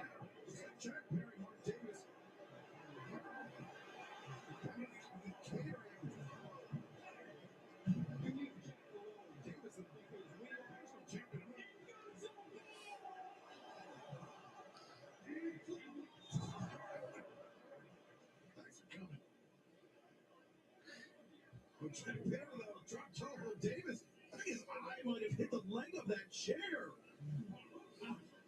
That was an unusual reaction by Davis for the impact on a drop toe hold, Taz. Yeah, no, it was. I mean, if that didn't happen, Man, there goes the food.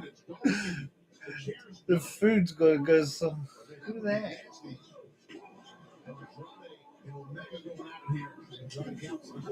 Oh, Andrade! Oh no, Andrade!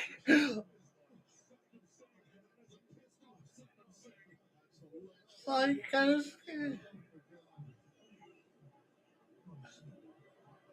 it's a whole shit.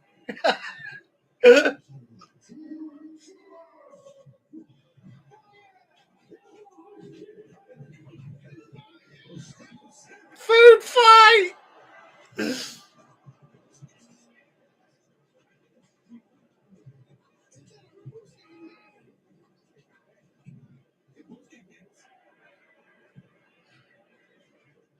Where they going now? Food fight. The food fight in the cafeteria was awesome.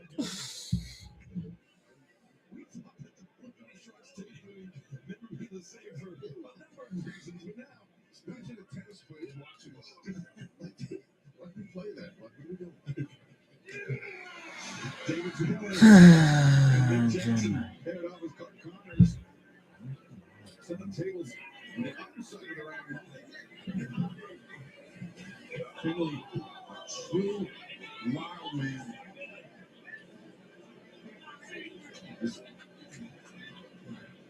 Nick Jackson in trouble here. Both members of the Dogs looming large over him. There's no doubt that Finley, Connors, the Dogs have been quite an impact since their arrival here. Oh, they definitely have it. You got to be careful with Nick Jackson. He's very savvy. Yes, sir. He's big into something here. And there it is. Nick Jackson picking up these guys on the place. Maybe you're into a tri-stand right now. Drop this. That's not just a tri-stand, a shopping cart as well. Scrubs is in. And he goes down and he can pull the football. Where did the football come from? That's it. The football stadium's over in Jersey, Texas. Yeah, they soccer boy. Oh, Bob Connors down in the shopping cart with the king. Oh, poor Clark. Oh, my God. Nick Jackson down. I got that show in the back race. He was smile on the face.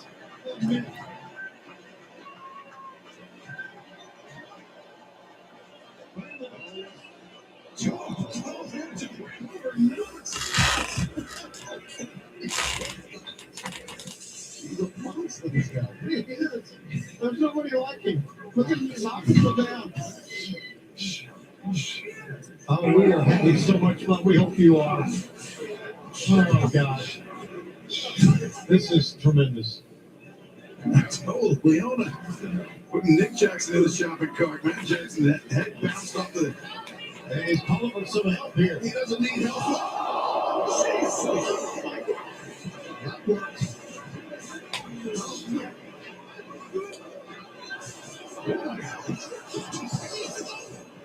Does he feel how crazy stuff I like? Was he to make the real shopping cart as a weapon? No, I mean, in some boxes, yeah, but not wrestling. But not over their head like that old thing. Shelton Benjamin goes back to ringside. Shelton Benjamin is back. Am I right when we seen only one attempt at a pin in this thing, and that was Jerry? Hey, Finley Shillelagh at AEW.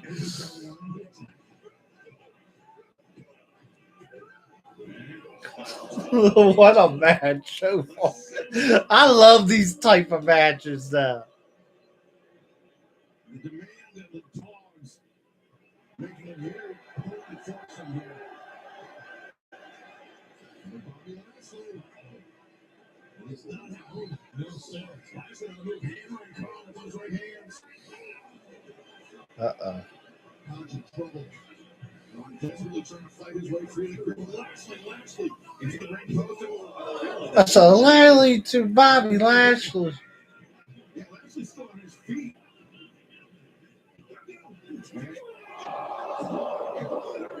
Just speared Bobby Lashley. Again, the dogs. It's because they had help.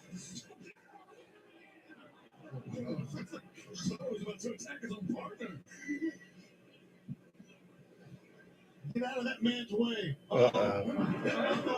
What the heck's that? Tennis? A tennis racket?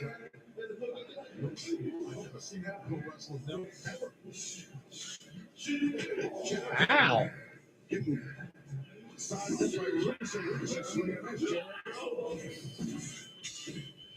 Takes Ricochet down.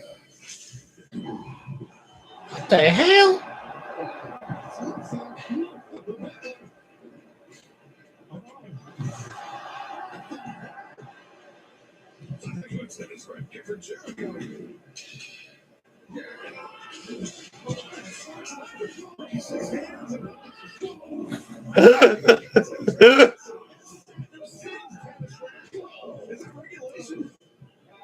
It isn't a statement stampede.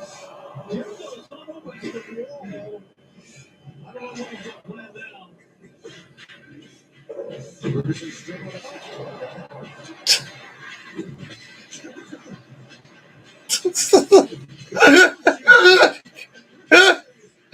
I love it.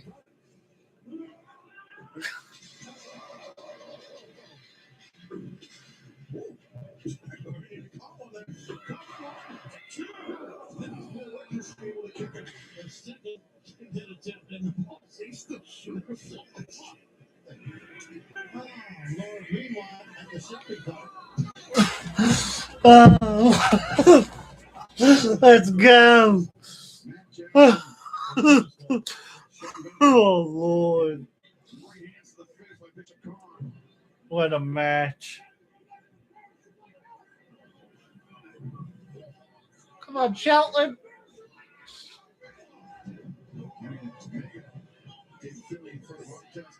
inside the ring, showing Benjamin Jackson.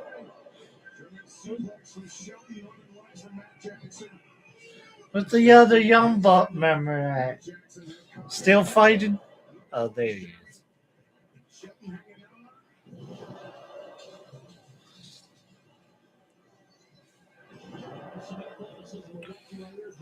Oh, man. This match taking a lot out of us, guys. Ahead of David Finlay, now Matt Jackson, both members of the double Northern Lights. Connors in the grip of Shelton Benjamin. Connors trying to hold on to Finlay to prevent the German suplex. Things go from bad to worse. For Connors and David Finlay. Super kicks. Connors and bounce back. Finlay bounce back. So they got that. So Leona, you can take those super kicks. You got to just keep hitting him. He's like that. Super kicks. He's still up. All the way incoming. Lashley.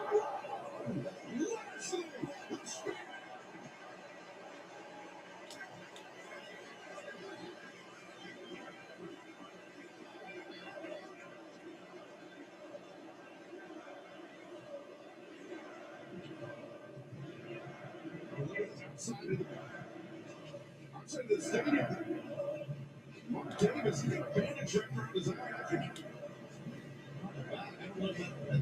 don't know if it's his blood or not.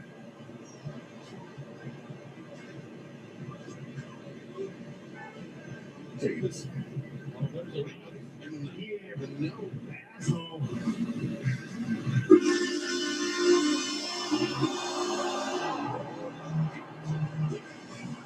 Damn! Might have killed him.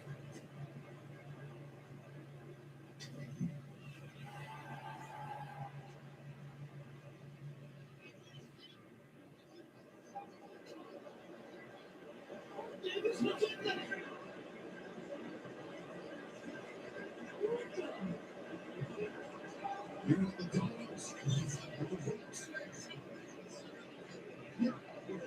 Wait a second. The box. Look at the power button. Feeling cars. Through the table for the dogs.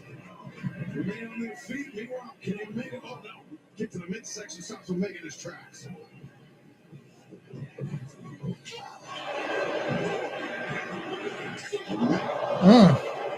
Gary Bates and David Snapdragon suplex. And it's still quick as ever, man. Look at that. Nobody quite like Kenny Omega. Oh, always been insanely dynamic. That's Kenny Omega, but it's about to get shut down. Maybe not. Johnny was open to DM with the Snap Omega. A Snapdragon to Johnny. That's no Snapdragon, very unique, very low. It's almost no bridge. Very impressive and unique the way he left that flow. Doing it for years. Omega lining up on the time. What a match. Meanwhile, across the ring in front of our desk, totally on it. Someone going through the table. Someone going through the table. Is taking on the big man. Shelton Benjamin. I called it. I said someone was going through that table. And meanwhile, Bob Lashley is tossing around Mark Davis. Well, I thought Mark Davis was in there. I'm ready. He was. This might be worse than getting hit by a ball. Jesus. You're right, Dennis. Oh, he's going through that table. The same probably had to line up. Mark Davis had the hell beat out of him tonight, gentlemen. Hey, Jack. Jericho. Look at that. Nick Jackson. Is that smoke? Oh, is that? I see it's smoke or lights.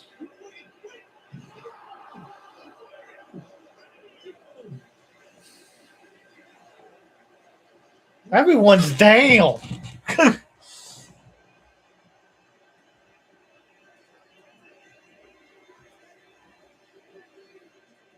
New York City's never going to forget this night in pro wrestling.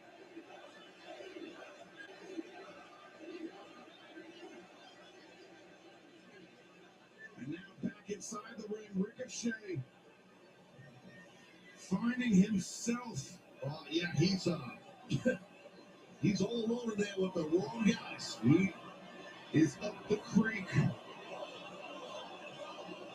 without a paddle and surrounded. This is by enemies. Big stand, right? Come on, let's have a walk. Ricochet. Yeah, let's have a moment before he gets speared. Oh, they're picking a shit. God, this poor guy.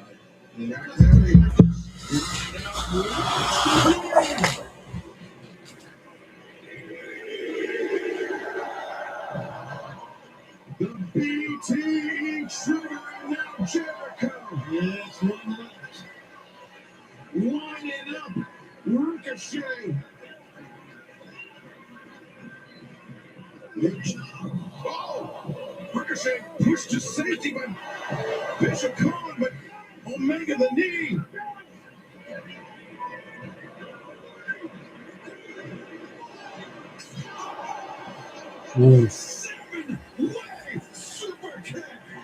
Seven super kits. The Lions saw 1, 2, 3.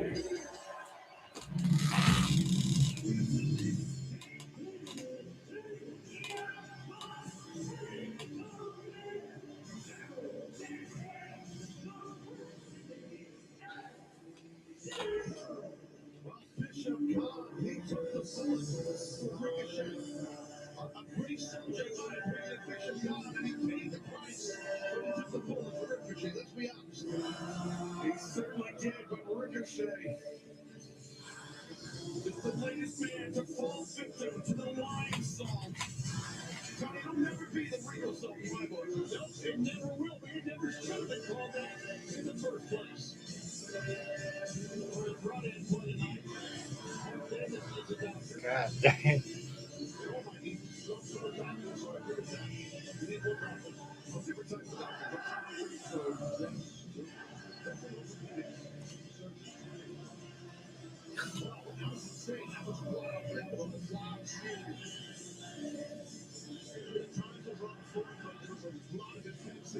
Extremely hard hitting, crazy physicality, innovative, everything. Shit, Perry can barely walk.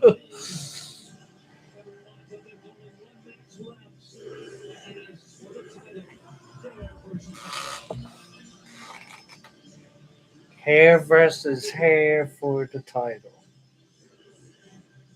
Jericho calling on the big guns.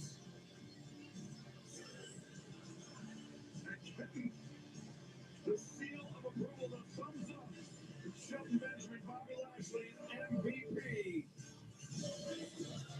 What a night it's been, but we are far from over. One match remains. It is for the richest prize in our sport.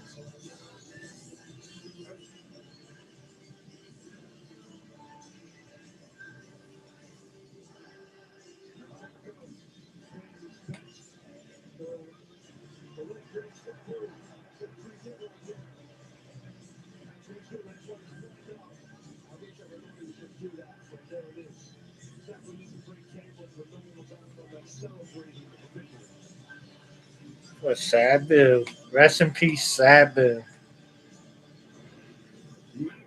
Oh, Net for the AEW World title versus hair.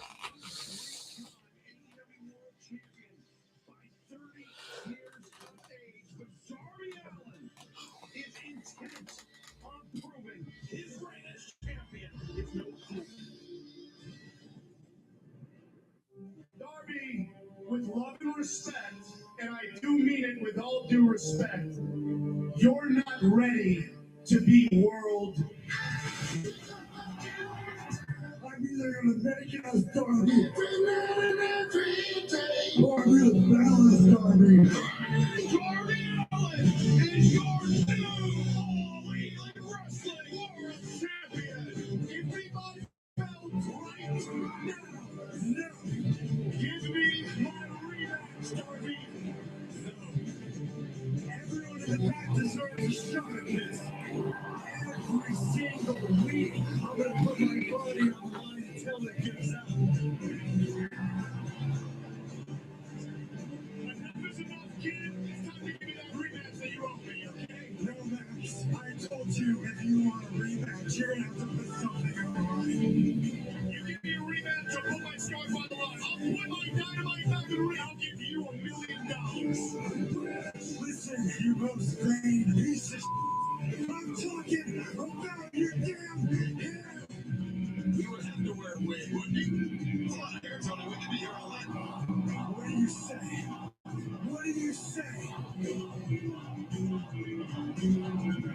When it comes to professional wrestling, Maxwell Jacob Friedman is the mountain top. He did it! JF Darby Allin, official world champion! There's levels of he picked his spot. The best professional wrestler in the world! It's main event time! Main event time.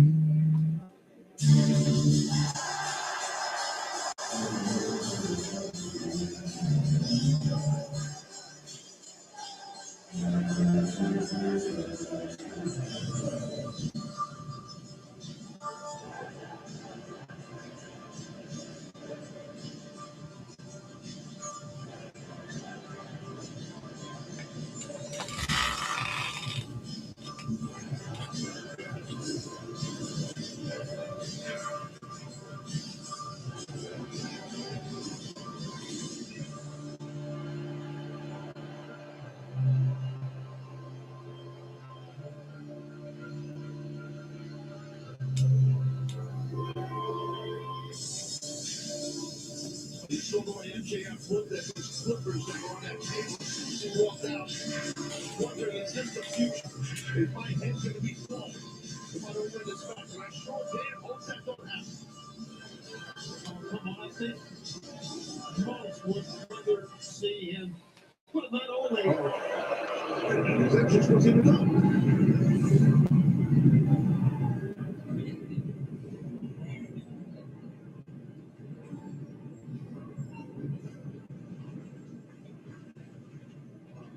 What's up, boss? We're going to Louis Armstrong Stadium. We'll miss the main event. We gotta move.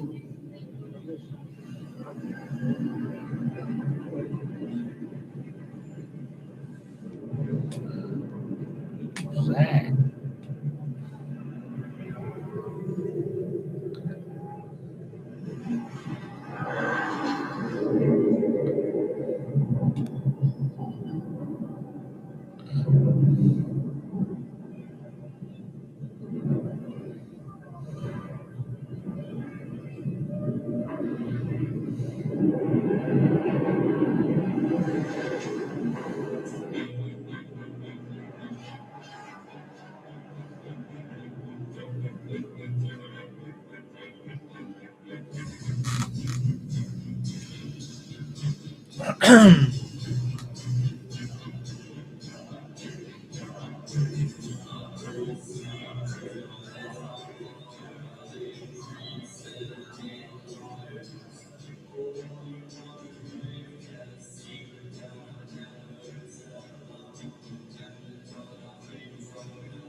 Eight straight victories, 7 of which came in defense of his AEW World Championship. But perhaps the first victory that stood that streak for WWE was the most meaningful because it came over his long-time rival, Maxwell Jacob Friedman. And that was the night Darby Allin was crowned AEW World Champion in his hometown of Seattle, Washington.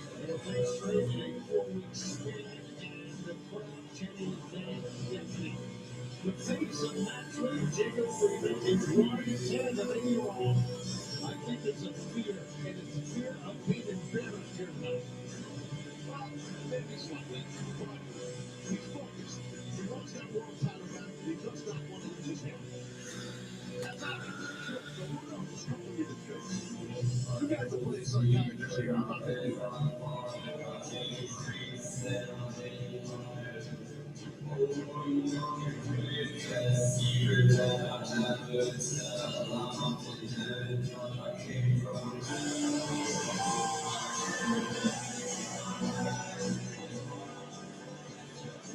And now to make it official, for tonight's main event, let's head to the ring.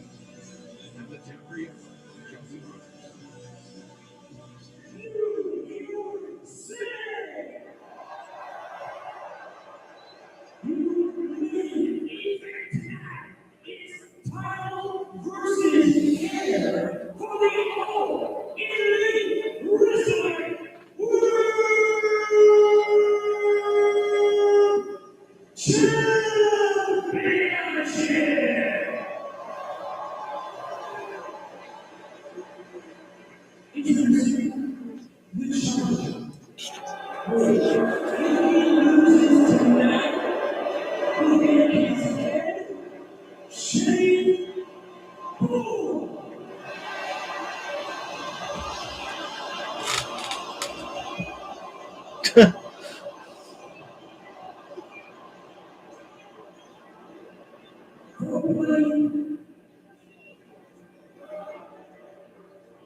He doesn't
Wow. Here we go.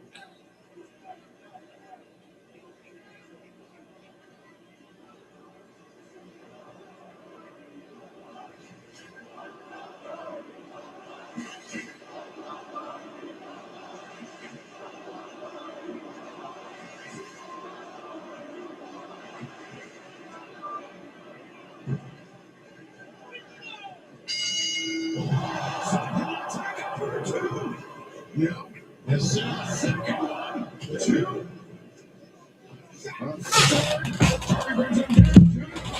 MJF kicking out.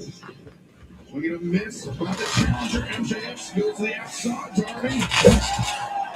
Watch out.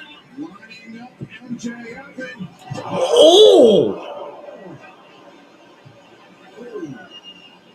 whoa, man, that was bad. Darby going through the ropes. His heels clipped the middle rope as MJF. Look at watch this. Yeah, you can see him. Oh, that was bad. That was really bad, guys. Spot right here of MJF to go right after that. Here he get right off. He's hurt. A scary moment, the opening stages of this match, as MJF has the champion and lines him up through a ring apron.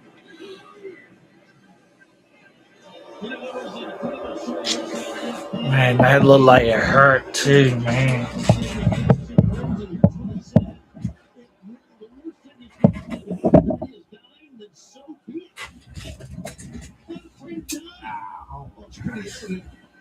You know, you pulled us off really well. Yeah, at this desk, right? We know how Darby is. I'm not shocked. MJF lining Darby up for Heat Seeker. MJF beginning his second reign as world champion. That looked like it hurt. Darby kicking out MJF, biting the face of the champion. Darby has wrestled his whole career by just taking chance after chance after chance. It's amazing. He's an amazing athlete, amazing daredevil, and a fearless man. There's no doubt. But the problem is, they did it at the beginning of this match, taking that chance too quick. This rivalry between MJF and Darby Allin goes all the way back to 2019, the very earliest days of All Elite Wrestling. MJF believed that he was the pillar, the foundation that this company would be built on as a young star. And he, the same area that he landed on, Darby did on the outside of the ring. MJF is showing in the high snap the cover. And MJF, he resented the fact that Darby Allin came in and other people, the fans, they picked Darby Allin as a foundational member of All Elite Wrestling. MJF resented Darby Allin ever since that. And he has sought to humiliate Darby at every turn. We saw the side headlock take over the very early stage of this match. That goes back to when MJF tried to humiliate Darby by saying Darby didn't know how to wrestle. He was just a glorified stuntman. It was landing at the early in the match. And that's what Max has been showing even right up the back window. You're right in regards to what you just said, especially the side headlock story. That's been a major part. That move has been a major part of these two men, their feud. When they met years ago, Tony, MJF defeated Darby Allin with a side headlock takeover into a pin, albeit after smashing Darby in the face with a Dynamite Dynamite. And then the Darby that defeated MJF after those 4 coffin drops in rapid fire order. And again, the side headlock takeover.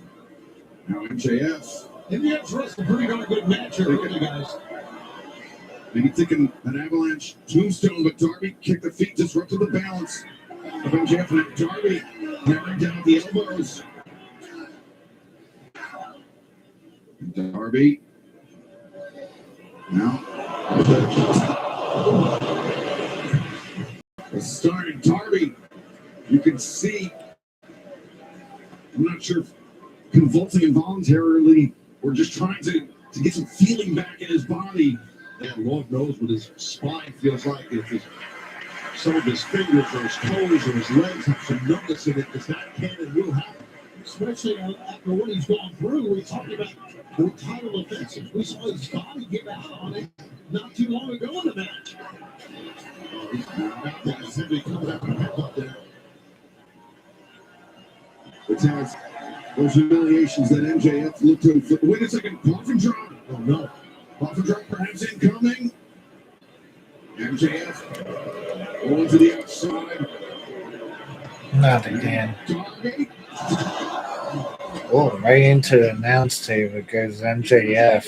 Rocketed right over the desk, literally in front of us at the announce desk here. Took out everything. And Darby pulling himself up with the assistance of the desk, and Darby climbing up.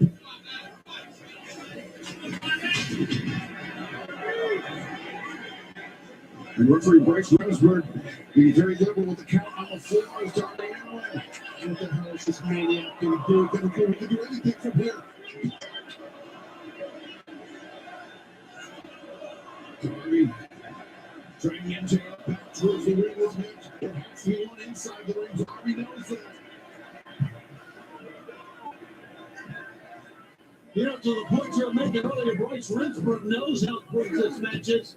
He's going to be very liberal with any count out. He wants this match to end. He doesn't want to count out.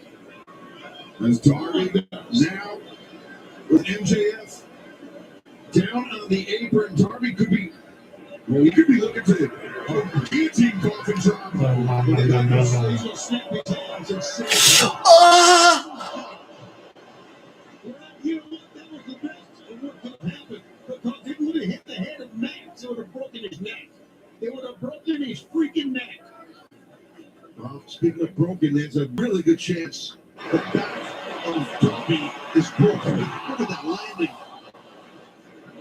7 consecutive defenses of the AEW World Championship. Tommaso Ciampa, Brody King, Kevin Knight, Pac, Kenosuke Takeshita, Sammy Guevara, and Speedball Mike Bailey.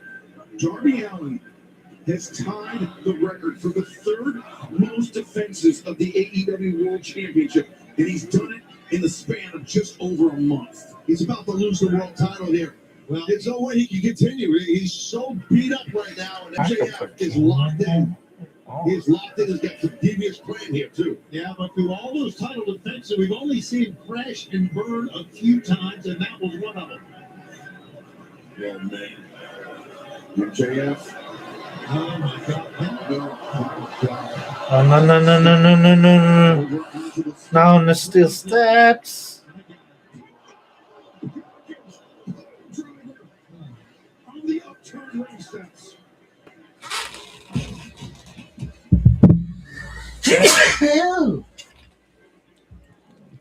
Sorry, guys. About those title defenses of Darby Allin. You take another look at this, Taz. It's watch. I mean, it shows you how bad MJF wants to get back his world championship. Or how bad he does not want to get his head shaved. That too. Yeah. MJF is just. I mean, Tez, you know him. Yeah, I know him very well. Very well. Yeah. He is one of the most vain individuals I think I've ever met. That's not an overstatement, but that's part of, in my opinion, what makes him great at what he does. And why, before he's even 30 years old, you know, he's had so much success and championships. It's because he's that great, because he's that paranoid at times, he's that insecure at times, he's that competitive at times. And that's that package power driver MJF now with a very clear opportunity to become a 3-time world champion at 30 years of age. Only 7 men have done it before him, and that history is not lost on MJF. Takes the side headlock hit. So Darby sends MJF into the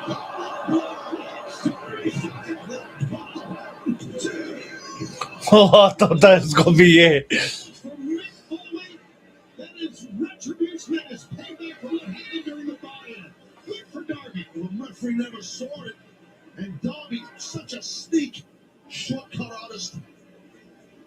I've had my issues with him in the past. Shortcut artist. He's never used a dynamite diamond ring, has he?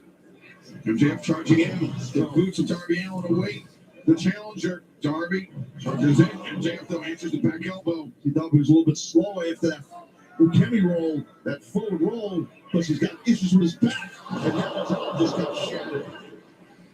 MJF the diving stomps to the arm. Uh. And MJF dealing perhaps a lower back injury. Just a basic arm ball right there. Perhaps trying to set Darby up for the salt of the earth, but instead Darby swoops the legs and steps through.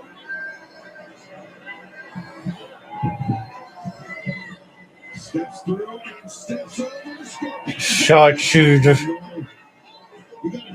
Or a Scorpion Death Drop, I think they call it. The hand wavering MJF. If he taps, Humiliation awaits. Just saved his own head. Oh, Papa Drop coming up. Darby. Darby with the knee. Darby's almost covered. Darby able to escape. What a great counter by MJF. Yeah, what a counter. Remsburg. Right before you go to tap out to that, I'm going to be all so you grab the rope. Darby Allin, in those 7 defenses of the AEW World Championship, has spent more than 2 hours inside the ring wrestling against world-class opponents. In that same span of time, MJF has only spent 15 minutes, and it was a loss to Kevin Knight. MJF suffering back-to-back losses for only the 3rd time in his AEW career. He undoubtedly the fresher man than the champion. And now, another heat seeker. Darby was ready for it. And Darby, he called out Darby ready for it. Scorpion death drop. Great counter by the champion. MJF did not expect that. That was excellently done by Darby. I got to give him a lot of credit on that. That was a great stat you just gave, Excalibur, about the amount of time that Darby has spent in the ring. And there's no doubt you can see it on his body. You can see the way he moves. And Taz, you mentioned your history with Darby Allin. There is no question that he has seemingly superhuman durability, but he is still human underneath. Absolutely, no, you're right. But he just has a certain layer of fortitude and heart and toughness. I've never seen anybody have, except maybe a man who's part of that career in Mick Foley. He can relate to Darby. Darby looked over his shoulder, saw MJF taking himself out of the ring.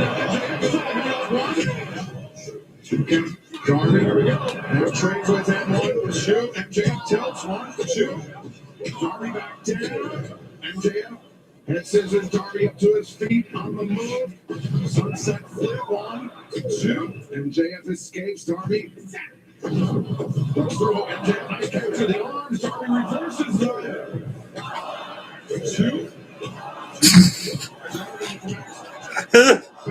1, 2, 1, 2, 1, 2, 1, 2, 1, 2, 1, 2, 1, 2, 1, 2.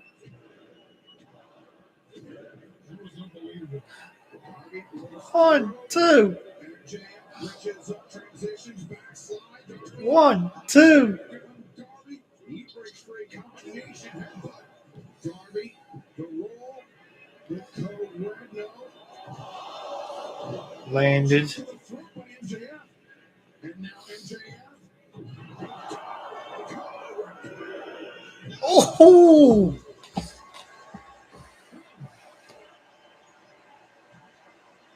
An exhausting exchange. Under the best of circumstances, Taz. Long for the richest prize in our sport. Very difficult to do. Exerting a lot of energy. Every man in the ring. Yes, I mean the referee knows too. And a standing ovation for everyone here in New York City. We are sold out. 15,015 people on their feet watching this with bated breath. Near fall after near fall after near fall. As kickouts will take a ton of energy out of your body.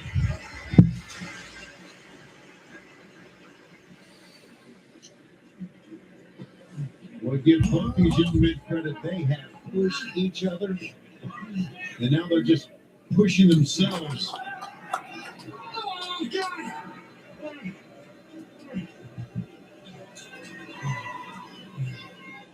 The physical toll evident on both champion and challenger alike. MJF, Darby, the animosity palpable.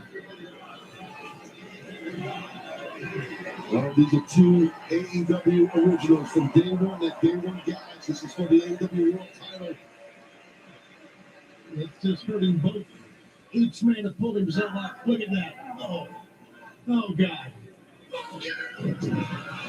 Darby steps through, jackknife on 2. MJF breaks free and breaks. He goes to the outside. Oh, don't go out there, Max. Don't go out there. This guy's going to come at you. Darby moving with speed. Oh, God. Pulled the cameraman in front, I believe. MJF, you're pulling the cameraman into harm's way.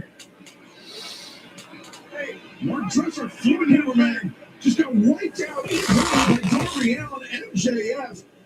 I mean, a cowardly move. And that's rough. The cameraman is not those cameras. People don't realize how big and heavy they are. And this, he just got real breaks probably, but man, that's tough. Protect yourself before you fall, and you're protecting a extremely expensive camera. 6-figure camera that weighs about 60 pounds.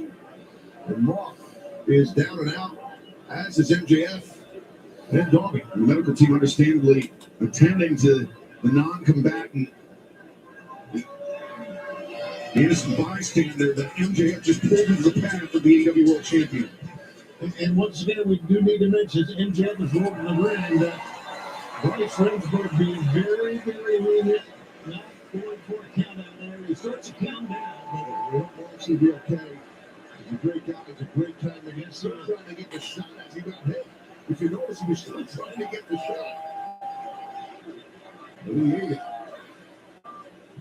MJF's going to go back out here. That's the first time I can ever remember a cameraman being helped out in all my years. Well, there's no lengths that MJF won't go to avoid the humiliation of having his head shaved called. Even when he is pretty soon. You gotta win the match, dude. Well, that chair is there. I believe if the head shaving happens, that's why the head has it's a nice spread those clippers to the tables here.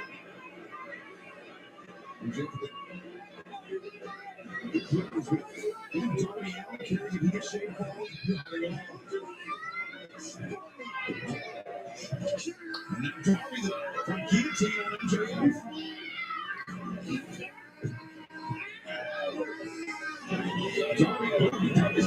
in tight. MJF is fading here. Choke out on the top of the round. Yeah, we're not here. The Slippy can wear down the challenger. Yeah,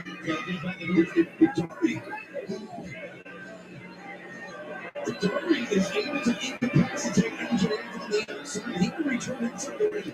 Wouldn't be a count, but I'm sure that's not how Darby Allin wants to win this match. Listen, Darby got something insane on his mind. I promise you that. This is not fair. This is not cool.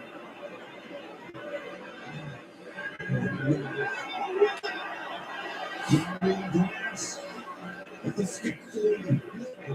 This guy is what he's worked. No. No, don't do this. Darby Allin was hit by a New York City bus. And he came back even louder. What is this maniac doing? What is that, 20 feet? Oh my, 30 or 40 feet.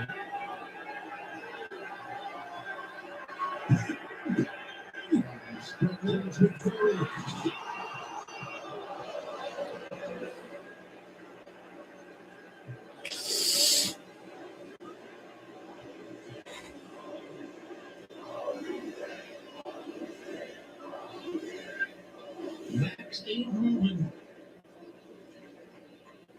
Except to breathe.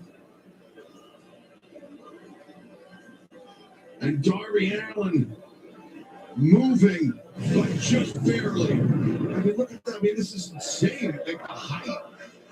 And he just dove down. Look at this. Crawford drop right before that. Paying respects to Mick Foley. Bang, bang. You didn't see how Darby came up clutching his head. I'm not sure how he landed, but a scary moment for both champion and challenger alike with Darby. Oh, Darby got an empty gash on the back of his head. Yeah, you were right. Oh, Yeah, he might have. And anything could have happened because the table, moving on the edge of that I think that's what happened. platform. I think that's what happened on the platform after he hit the table. Because MJF, though, he's out. He's out. He jumped to the ring behind Darby Allin. Darby, though, struggling. I can't believe this. So Darby flexing the fingers, Taz, typically a sign. And Darby trying to get some feeling back into his hands. No, that's a real thing. And that's what Darby's body has been for. He puts his body through. He can barely stand. Well, the challenger, MJF, is not even. He's not even out. He's out. Darby Allin, one coffin drop. He's going to get his head shake. There you go.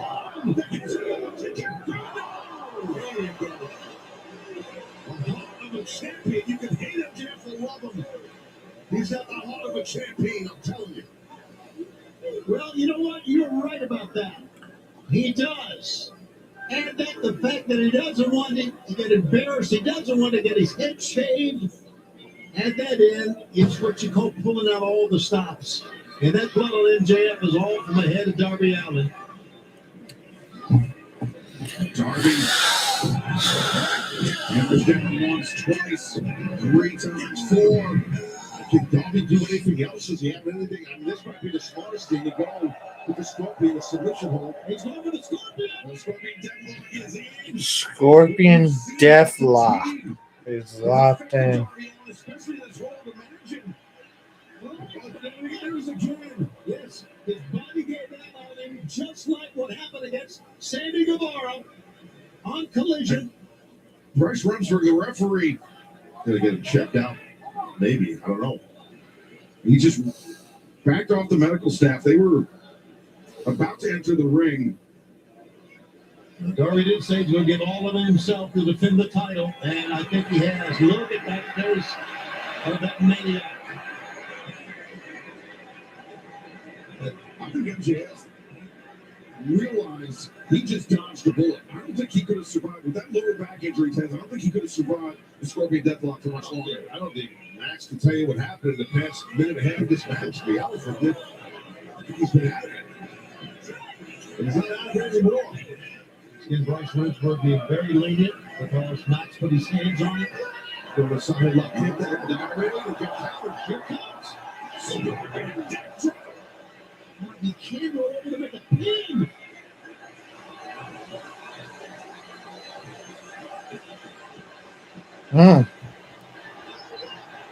How is he doing this?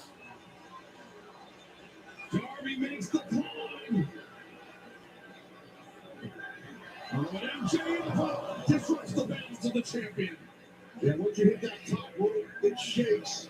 And next thing you know, your opponent lands with a sun don't shine, and that's what happened to Darby. Look, brother, I don't know what's going to happen here, but it doesn't look good for Darby. MJF with Darby Allin. Oh no. Putting Darby over. Avalanche tombstone in. Oh no. Oh, He hits this. That's it. That's it. Call it. That's it. and now MJF the side headlock. 1, 2, 3. Son of a bitch. Of course. Of course MJF wins the match.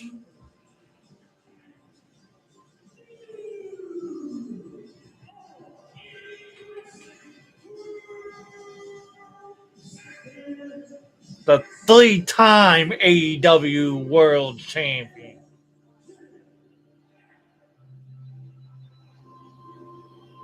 The punishing pace has finally caught up with Darby Allin. And the third reign of Maxwell Jacob Freeman as AEW World Champion begins in his own backyard. Only the 8th man ever for Wrestler. Look at the 3-time champion before the age of 30. And perhaps most importantly for Maxwell Jacob Freeman has this vain, insecure scumbag of an individual. He gets to keep that very expensive head of hair. Yes, he does, but I will tell you this. I will be the only professional of this to say congratulations to our new world champion. As you guys are tearing him down, I will show him respect. He's earned and deserved. Now, I say congratulations too. It was a hell of a match. And gentlemen, I will say 7 years. Okay, I know 3 times. 7 years now. I think this has been our greatest one yet.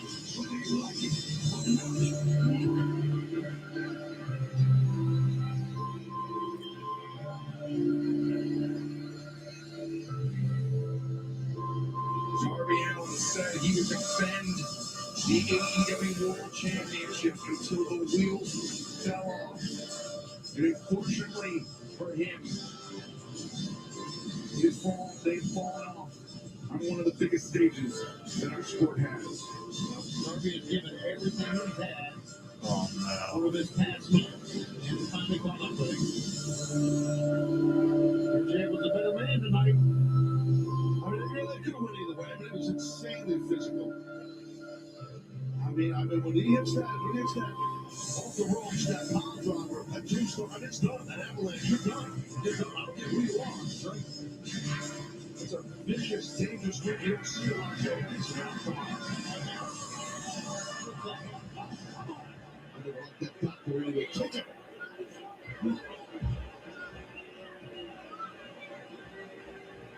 MJF standing. Yeah, you can't walk out with your dignity, could you? Over Darby Allin. And if you thought MJF was insufferable during his first 2 reigns as world champion, well, but Kevin Knight. Kevin Knight. Kevin Knight. Yeah, the TNT champ, the last man to defeat MJF. I guess he felt like that match to do something devious. What the hell? Why? Kevin Knight, why?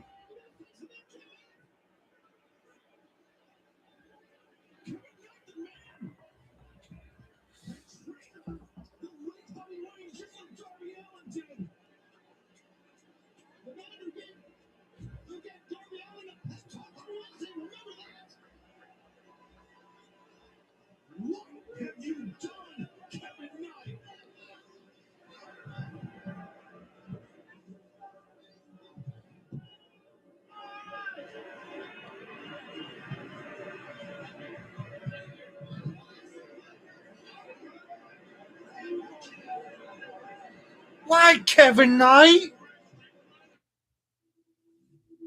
Oh, that's how you're going to end it? Alright, guys, if you like what you see, please like, comment, subscribe to the channel, turn that notification bell on. I'll see you guys in the next one. Peace!